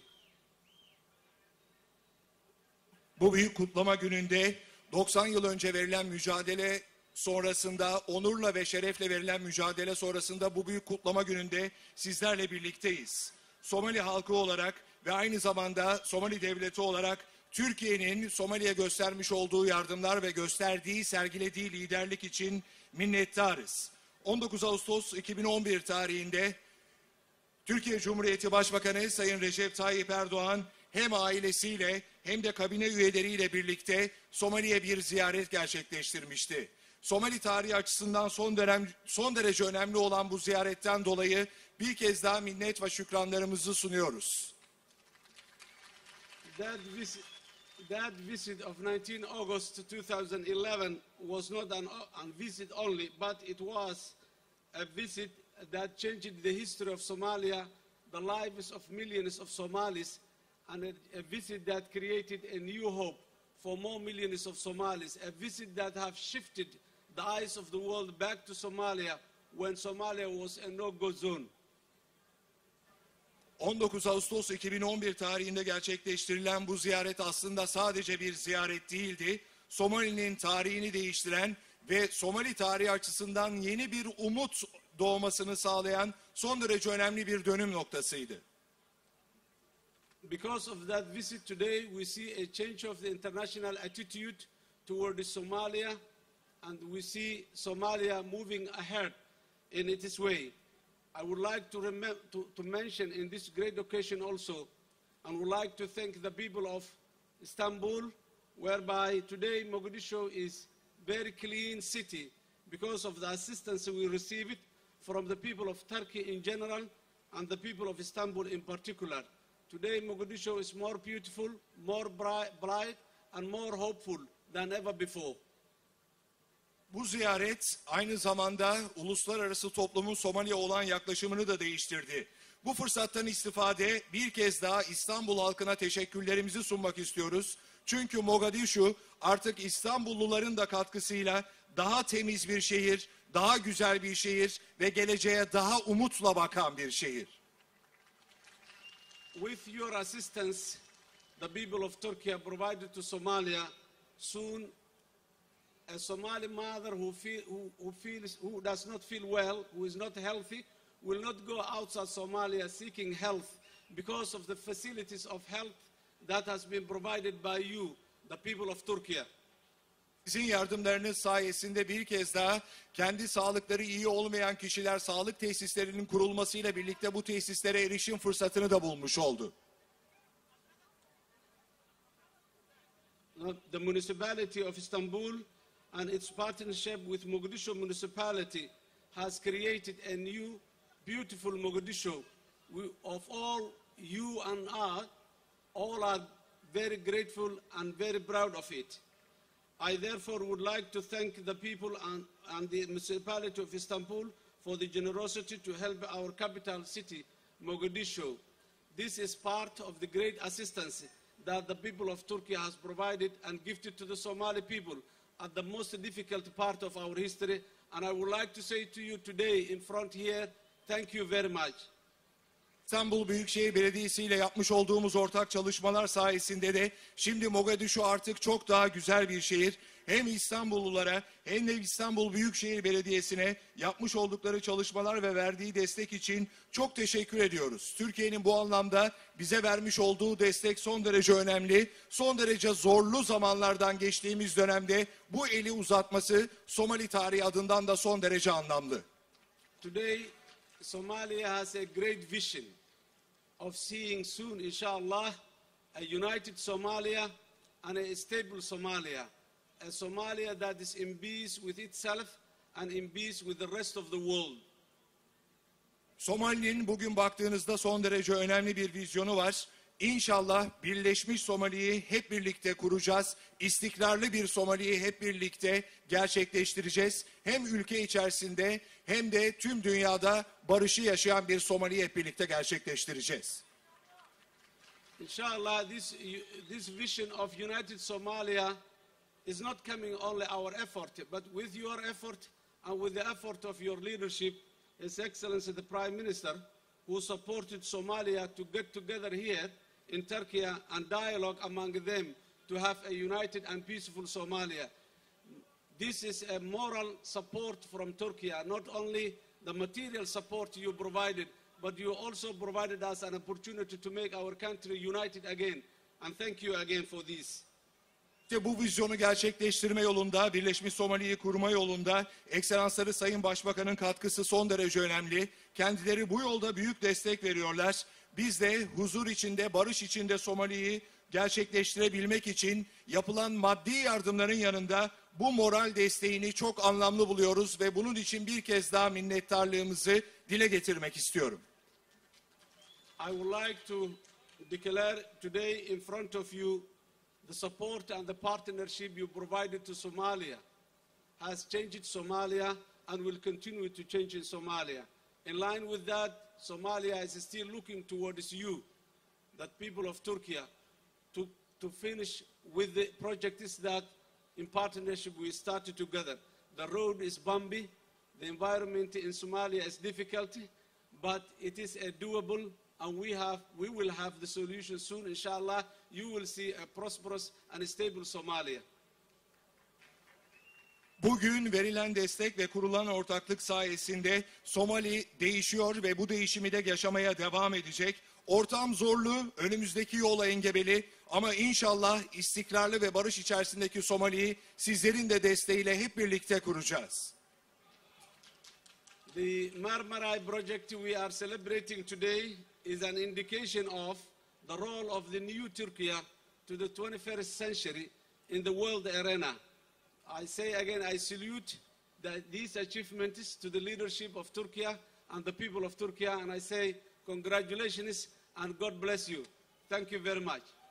Marmaray projesi de Türkiye'nin 21. yüzyılda oynadığı önemli liderlik rolünün bir göstergesi olarak kendini gösteriyor ve dünya arenasında da Türkiye bu önemli liderlik rolünü oynuyor. Bir kez daha liderliği için hem Türkiye'ye hem de Türk halkına çok teşekkür ediyoruz. Tebrik ediyoruz. Bu proje kutlu olsun diyorum. Konuk Sayın Cumhurbaşkanı'nı bir süre daha sahnede misafir etmek istiyoruz. Günün anısına Ulaştırma, Denizcilik ve Haberleşme Bakanımız Sayın Binali Yıldırım kendilerine bir hediye takdim edeceklerdir.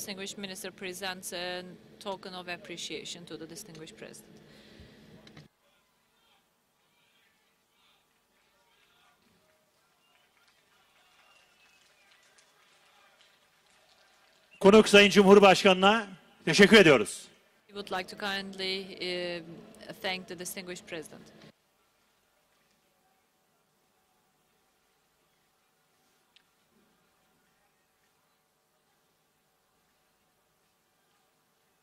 Değerli konuklar, distinguished guests, saygıdeğer İstanbul hemşehrilerimiz, esteemed citizens of Istanbul, Marmaray'ın açılış merasimini katılımlarıyla onurlandıran Türkiye Cumhurbaşkanı Sayın Abdullah Gül'ün kürsüyü teşriflerini arz ediyorum. Buyurun Sayın Cumhurbaşkanı.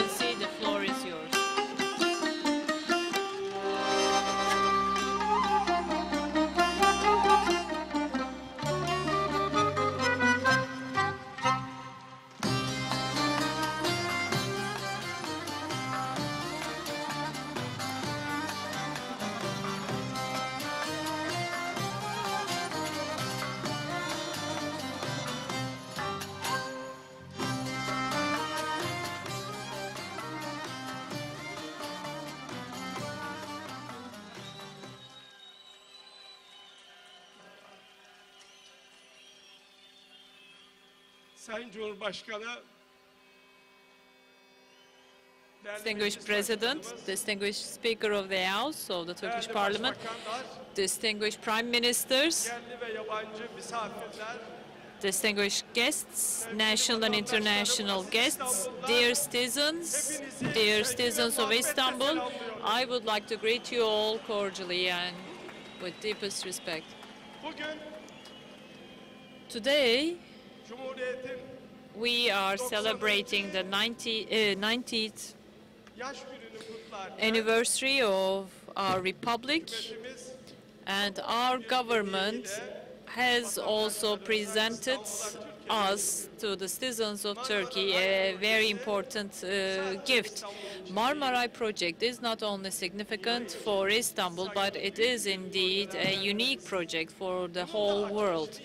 And being able to join in the celebrations for the inauguration of this project is a big source of joy and happiness for me. Hopefully this will bring benefit to Istanbul, to Turkey, as well as humanity. sizler de biliyorsunuz. As you well know, Projeler major projects, it all starts with dreaming a major project, and then these are converted into ideals, and then bilen, kararlı, these are handed over to experts, compatible people with a vision who lead the projects and realize these projects. It was exactly 153 years that this project was dreamed of, and this project is, we are so glad to announce that this project has been realized by our government, and we are here to celebrate the inauguration of this project. Here we were some time ago for the groundbreaking ceremony, and you had a chance to watch that ceremony from the screens, and thank God we are here again, once again all together and enjoying the inauguration of this project. Dear citizens, Istanbul hosted 3 major empires and was the capital city for 3 empires. Throughout history, as these empires left their marks in history, they also left their marks on Istanbul. And now we are enjoying the Republican days, and Istanbul has always been presented major projects and masterpieces, and this is the final masterpiece that is presented to Istanbul. This is, of course, the most recent one, but this will certainly be followed up by many more projects. There are many projects underway. Marmaray project is the one we are celebrating the inauguration of. Please don't be mistaken that we are joining in the 2 ends of 2 continents, Asia and Europe. We are at the same time joining in the 2 far ends of our continents. From the Atlantic Ocean all the way to the Indian Ocean, we are able to have uninterrupted railroad that joins the Atlantic Ocean and the Indian Ocean. Baku-Tbilisi Kars Railroad project is going to be started next year, with the Caspian Sea project. All the way from Beijing, we are going to be able to travel all the way from here to Beijing, and from the European side, we have the connections all the way to London. So we will thus We will thus be inaugurating the tunnel that will join Beijing and London. This not only entails Istanbul and Turkey, but it is a global project that is to the interest of the whole world. Of course, we are extremely pleased and proud to be able to realize this project. This is rightfully the case. Actually, you deserve more than this. The more we serve, the more you deserve. It's all worth it. Thanks to the fact that we have stability and confidence, and this is thanks to the major projects encountered in Turkey, I strongly believe that this stability and this welfare and peacefulness, as long as we are able to sustain this atmosphere, we will continue being able to serve with many more projects to the people of Turkey. As this project is being realized, as this project was underway, I have been closely involved in various stages of this project, and my dear brother, distinguished Prime Minister, Mr. Erdoğan, with great enthusiasm followed up all different stages of this project, and the distinguished minister, Mr. Binali Yıldırım, was involved in this project, as well as many more infrastructural projects. He has always been decisive and committed, and within the framework of his ministerial work, he followed up all the various stages, and many more prominent ministers from our cabinet supported this project, and thus we have been able to realize this dream of ours. Finally, we have been able to realize this dream. I would like to extend my thanks and gratitude to everyone who contributed to the realization of this project. I would like to thank on behalf of the people of Turkey. This is indeed a masterpiece of engineering. This is indeed a major engineering project, a masterpiece, so to say. I am sure that you will be attending various conferences and seminars on the technical details of this project. The technical team that realized this project, starting with the State Railroads Administration, including all the relevant parties and entities, we have national and international companies, we have engineers, we have technicians. All of these people and all of these parties contributed to the realization of this project. I'd like to thank each and every one of you. We will all be proud of this project, and of course this will be followed up by many more projects. There will be many more projects to follow, and thus we will be able to leverage our country even to a higher level, so that Turkey will be among the most developed countries with the highest welfare levels. We will even exceed their level, and for that cause we will work day and night in close cooperation. I would once again like to congratulate all of you, and I would like to greet each and every one of you. Thank you very much. Thank you. Sayın Cumhurbaşkanımıza konuşmalarından dolayı teşekkürlerimizi sunuyoruz.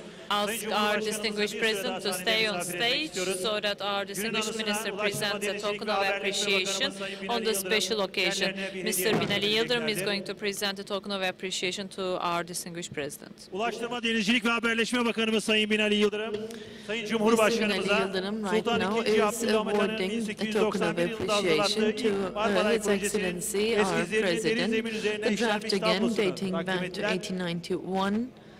The first sketches of the initial Marmaray project. Bir süre daha sahnede misafir ediyoruz. We would like to ask His Excellency to stay on stage for some more time. Distinguished guests. Açılışına tüm dünyanın tanıklık edeceği Pekin ve Londra'yı birleştirecek asrın projesi Marmaray'ın açılış seremonisine geçiyoruz. Sayın Cumhurbaşkanımıza refakat etmek üzere Somali Cumhurbaşkanı Sayın Hasan Şeyh Mahmud'u, Türkiye Büyük Millet Meclisi Başkanı Sayın Cemil Çiçek ve eşi saygıdeğer hanımefendi, Türkiye Cumhuriyeti Başbakanı Sayın Recep Tayyip Erdoğan ve eşi saygıdeğer hanımefendi, konuk Japonya Başbakanı Sayın Shinzo Abe. Mr. Shinzo Abe, Prime Minister Konuk of Japan. Romanya Başbakanı Sayın Victor Punto'yu. Mr. Victor Punto of İstanbul Romania. Valimiz Sayın Hüseyin Avni Mutlu'yu. The Governor of Istanbul, Mr. Ulaştırma, Hüseyin Avni Denizcilik Mutlu. ve Haberleşme Bakanımızın saygıdeğer eşi hanımefendi. The spouse of our Minister of Transportation, Maritime İstanbul Büyükşehir Belediye Başkanımız Sayın Kadir Topbaşı. The Mayor Yüklenici of firma Istanbul Metropolitan TAYYİP, City, Mr. Kadir Nurol Topbaş, ve TAYYİP, Gama Ortak Nurol, Girişimi'nin and yönetim Gama kurulu başkanlarını sahneye davet ediyorum. Board members, please join us all on the stage.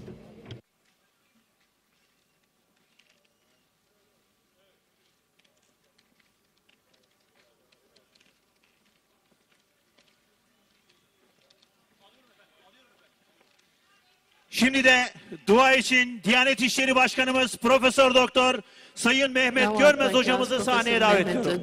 Görmez, the Hoca, to the stage for a prayer for their opening.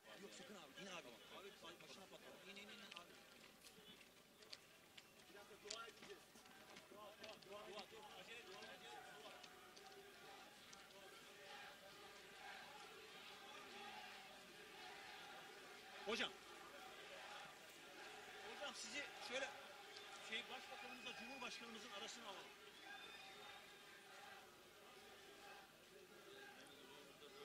Saygılar efendim.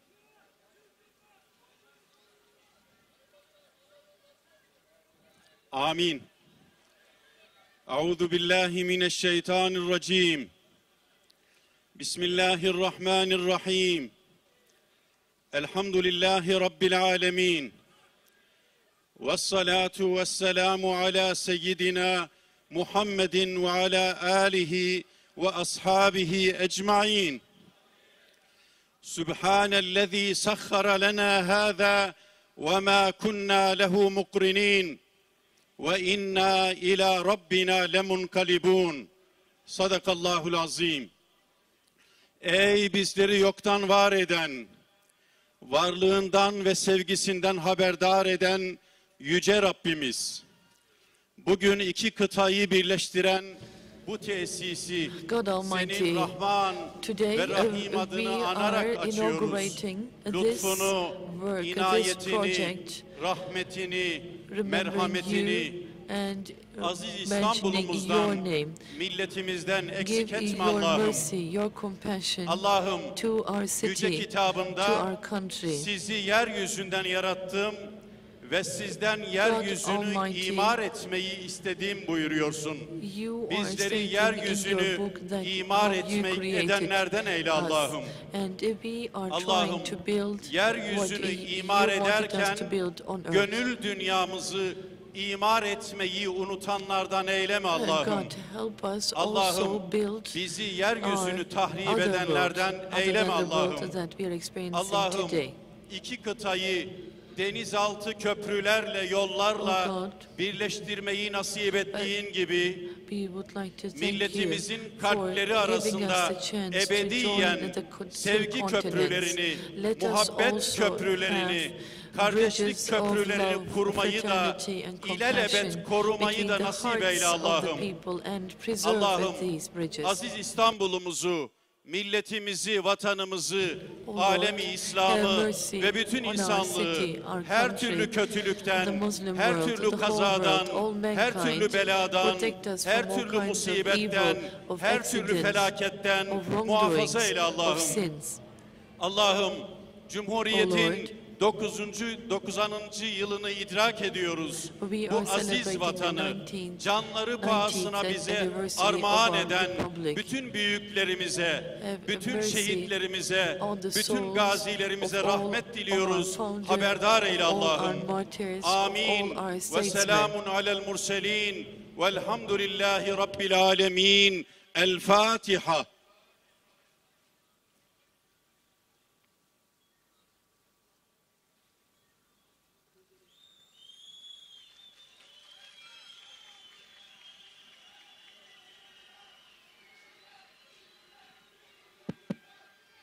Hazır mıyız İstanbul? Are you Hazır ready, mıyız İstanbul? Are you ready? İşte Beklenilen an. This is the moment we were all waiting for. Tarihi an. This is the historic moment. İki yaka arası 4 dakika. Bir hayal gerçek oldu. Hoş geldin Marmaray. Hayırlı olsun İstanbul. Hayırlı olsun Türkiye. Beneficial and useful for all of us in Istanbul and for Turkey.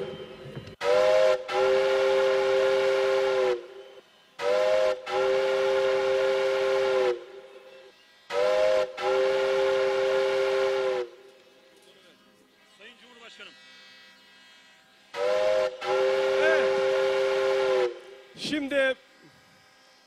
Şimdi bu büyük eseri açılışını yapma ve biraz sonra da hep beraber. Now we will all have the honor to open this masterpiece.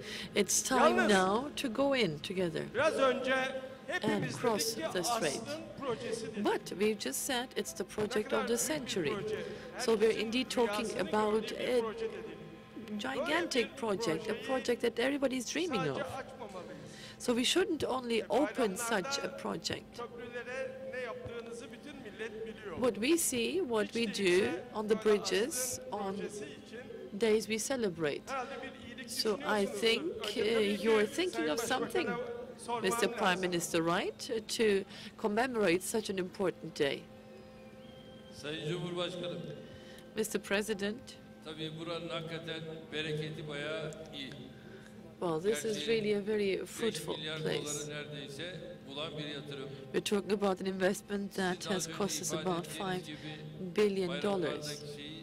Burada da bu açılışta As you said, we're going to do what we normally do for bir 15 gün buraya ücretsiz celebrations as well. Let's make this 15 days for free. Doğrusu ben de bunu bekliyordum. This is what I was expecting. Ben de bunu bekliyordum çünkü It's going to be free for 15 days because this is indeed bayramını yapıyoruz. Sağ olun.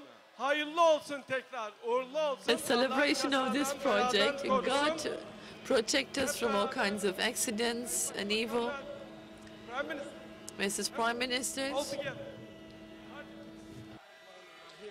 Hayırlı olsun. Bismillahirrahmanirrahim.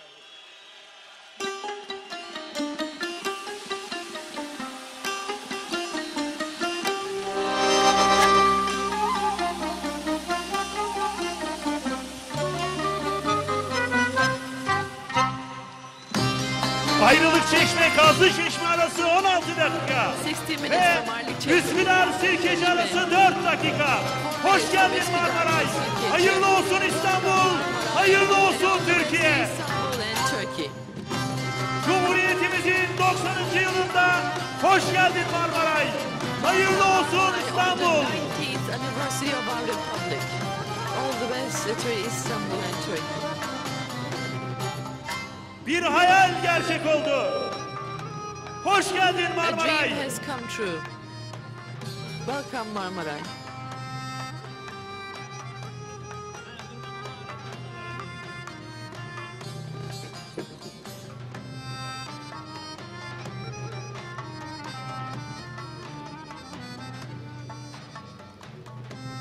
Değerli konuklar, Distinguished saygıdeğer guests, İstanbullu hemşehrilerimiz, distinguished Istanbulites, Asrın Projesi, fellow townsmen, Marmaray Projesi'nin açılış merasimi burada and sona erdi. women. This would be the end of Açılış the töreni opening ceremony of the teşrifleriyle project of onurlandıran the century. We Sayın would like to Cumhurbaşkanımız, konuk Cumhurbaşkanı, thank Sayın Başbakanız Our ve konuk Excellency, başbakanlar olmak Mr. üzere President, tüm konuklarımıza visiting teşekkür ediyoruz. President, all Gününüz the aydın visiting olsun. prime ministers, Geleceğiniz ministers umutla and dolsun. guests. En güzel günler sizlerin Let's all olsun. hope the best for Marmaray, our future and we İstanbul'a, all wish you the best Türkiye'ye future. hayırlı olsun. And we hope Her it's going to şey bring all Türkiye the benefits için. to Turkey and abroad. This is all for Turkey. İşte Asrın Projesi, işte Asrın Project of the Projesi'nin century mimarı. and the architect of the project of the century. İstanbul her şeyin en iyisine en güzeline layık. Ve İstanbul'a Asrın projesi çok yakıştı. Hayırlı olsun. İstanbul'umuza hayırlı olsun. Türkiye'mize hayırlı olsun.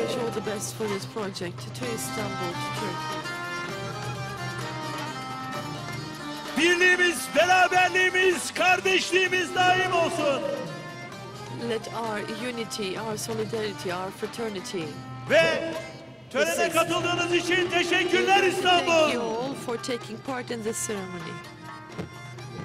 Üsküdar'a bu tarihi günü yaşattığınız için sizlere teşekkür ediyoruz. I'd like to thank you for making this historic day possible for us, for Asrın projesi İstanbul'umuza hayırlı uğurlu olsun. Should bring all the benefits and gains to our city and our country. İşte İstanbul. İşte Türkiye sevdalıları. This is Istanbul. These are the enthusiasts of Turkey. Birlikte, el ele, gönül gönüle, daha nice büyük projelere, nice hayalleri hep birlikte barış, huzur ve kardeşlik içinde gerçekleştirmeye. Teşekkürler İstanbul. Her şey gönlünüzce olsun. Thank you İstanbul. We wish you all the best.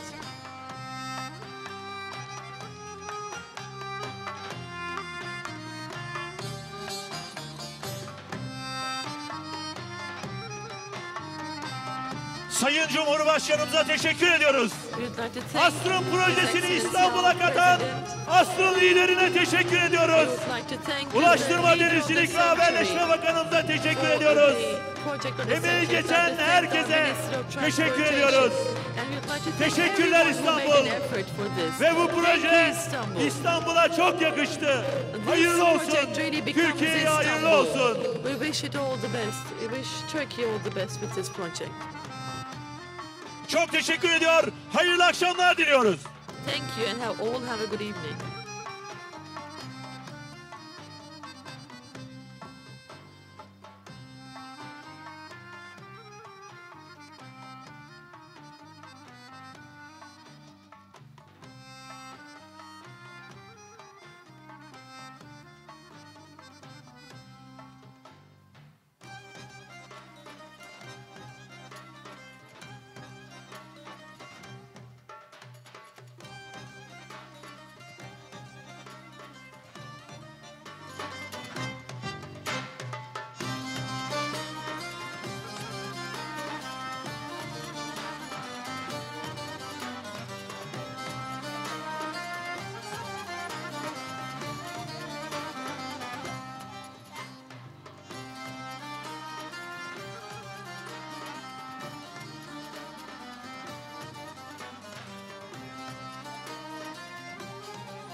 Değerli misafirler, vatandaşlar trene binemeyecektir, bilginize.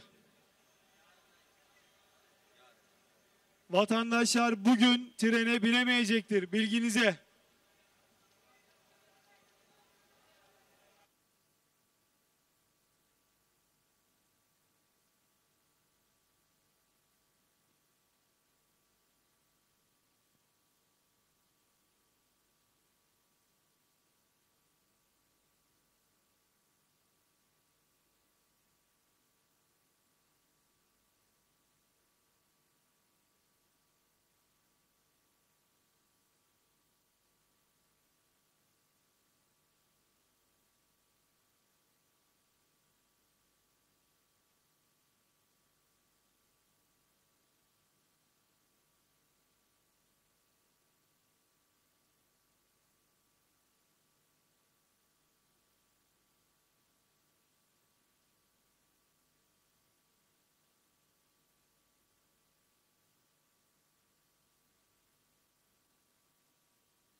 Peki abi çekim var mı yok mu? Yukarıdan. Abi yukarıda bağlantı kuramıyoruz. Aa ya burada çekim var.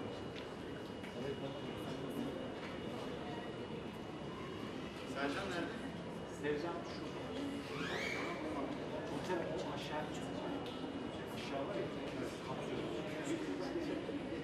Şeylerin başına kurulup arkaya kesecek. Yukarı çıkıyor.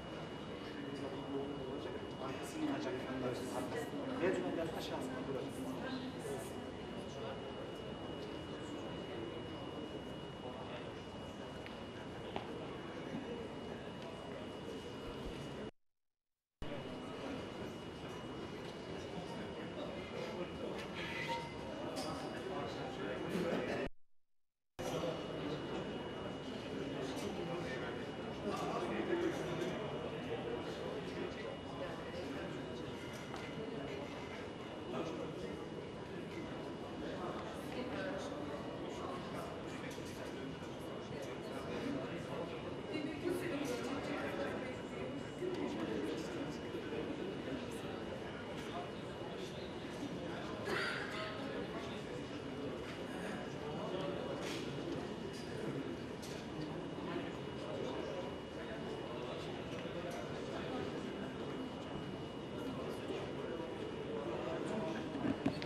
Cumhurbaşkanı geldi. Cumhurbaşkanı geldi. Cumhurbaşkanı geldi.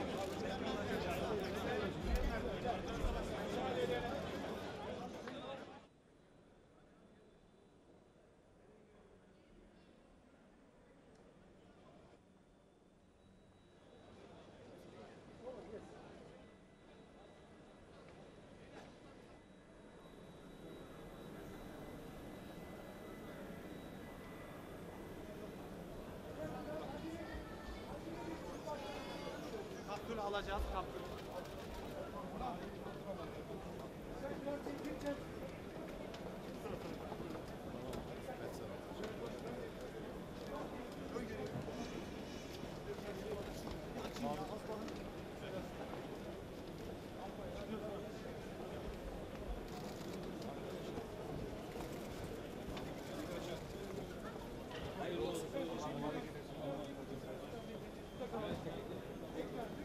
Biraz bekleyeceğiz. Efendim bekliyoruz. Biraz bekleyin lütfen ya. Hanımefendi.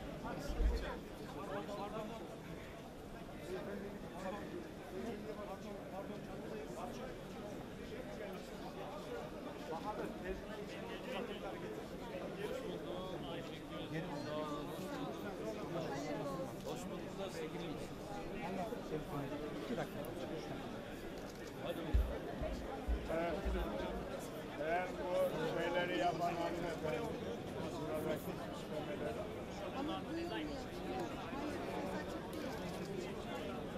Mikrofonun açık galiba.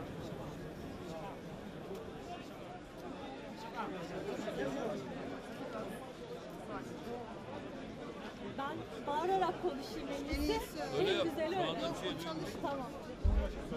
İstasyonun 5 alanında bir sanat projesi gerçekleştirdik. Burada sanat ve tarih birbiriyle buluştu. Burada yeni kapı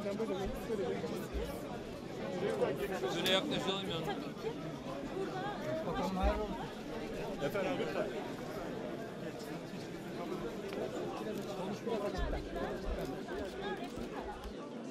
Bunlar replika. Orijinaller değil. Orijinaller nerede bakalım. Cumhurbaşkanı gibi konuşun.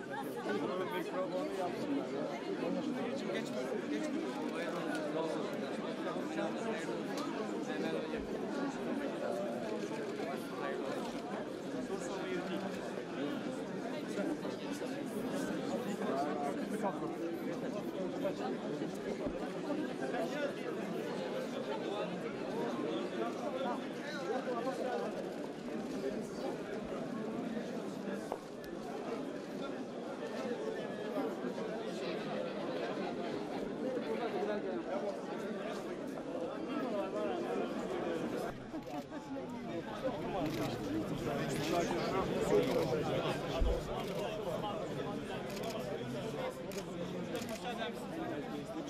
Bu taraftan çıkıyoruz. Bu taraftan çıkıyoruz. Açalım.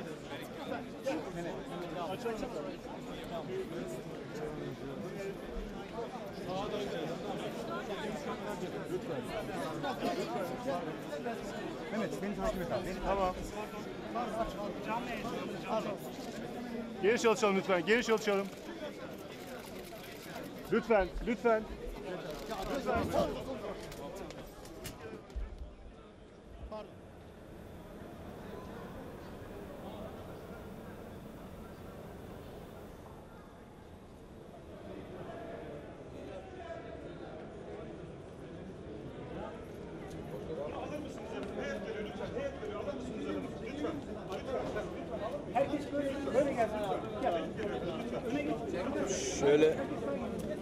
Şöyle durun da.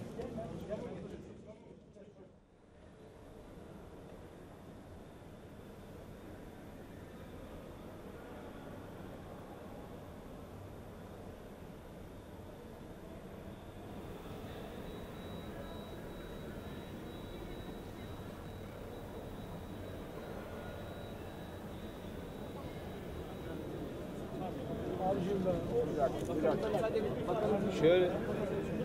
Hop hop hop hop. Canlıdayız ya.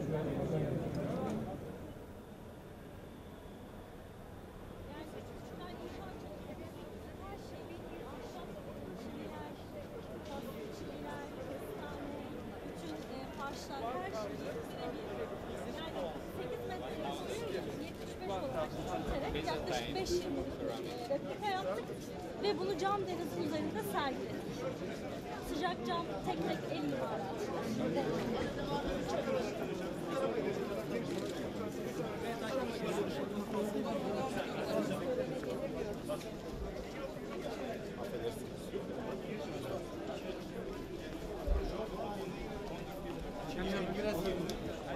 Ya önüm. Nereye gidiyoruz? Köprüyü takip ediyoruz abi. Biraz yakın olursan. Sen de. Tamam. Sol tarafta. Yok, sadece burada. Biraz acele et.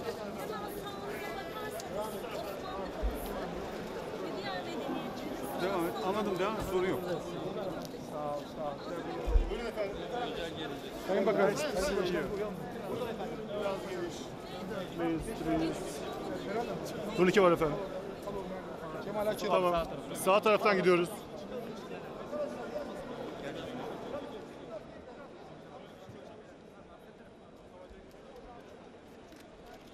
Diğer basın mensupları biraz geri çalışalım. Lütfen, lütfen, lütfen. Tamam. Lütfen sağ taraftan.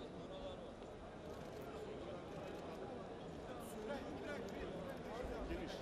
İmza ve terör. Şöyle gelin, şöyle gelin, şöyle gelin. Açın. Turnike var efendim.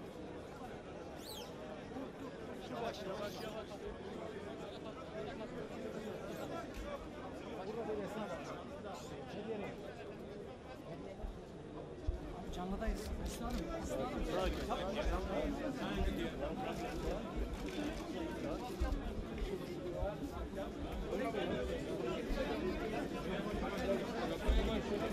Hemen soldan merdivenlerden araçlara çıkıyoruz efendim.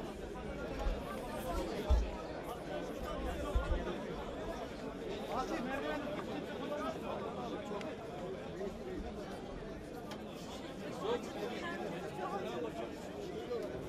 Evet, evet.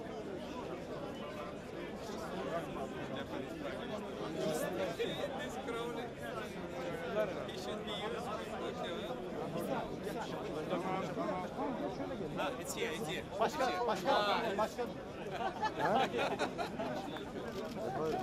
Ya çok kalabalık. Arkadaşlar. Tercüman gelsin. Olumsuz. Oraya gezmeyeceğiz. Direkt merdivenlerden çıkalım.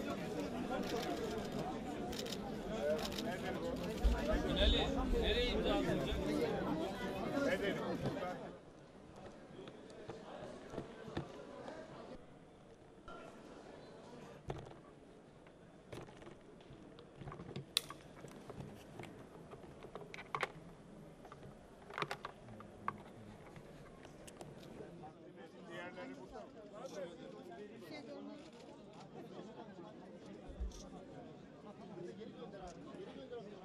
First day stamp and the old project and new Evet. Başkan. Ya aynısını verseydiniz keşke o. Neredesin?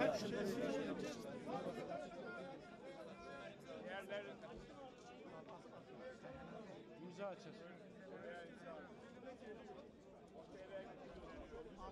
Mustafa Bey.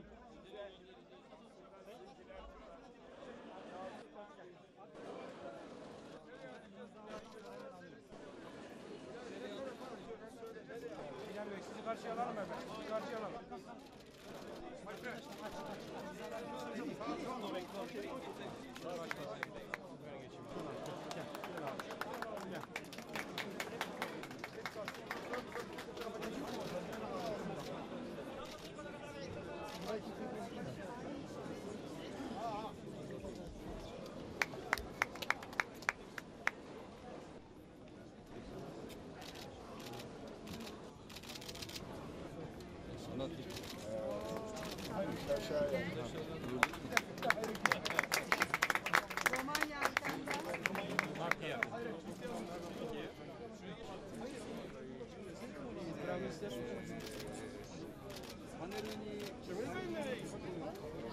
Geçtiler efendim.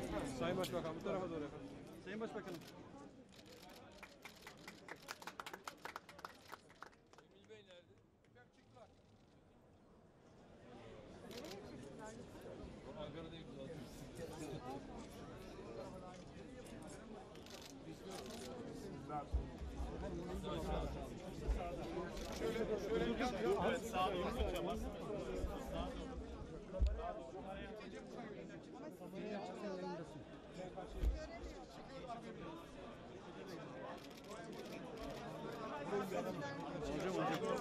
Hocam.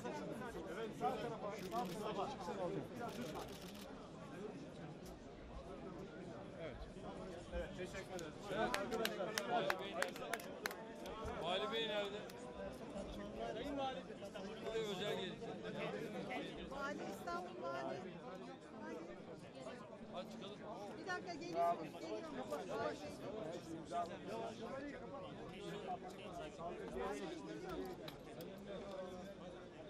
Biz çıkalım o da Abi beraber. Evet, şurayı biraz açalım. Evet. Geri değil. Sağ tarafa.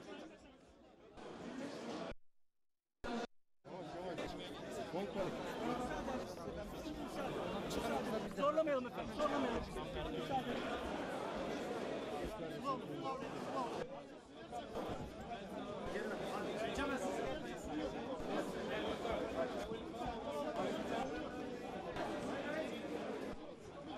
Yan tarafa geçin, yan tarafa. Yan tarafa geçin. Yan tarafa geçin. Buraya gelmeyin, yan tarafa geçin.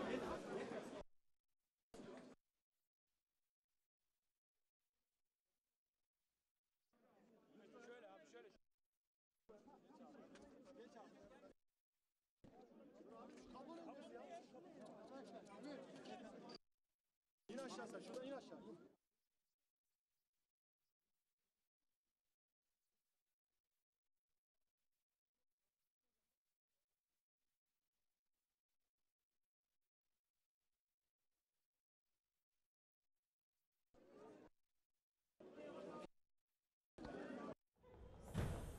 Siz çok yandan durdunuz. Biraz şuralar durarsanız. Yok bu tarafa. Bu tarafa gelin. Ama şey bu çıksın istiyorsun. Tamam çakıyor zaten. Ne beşen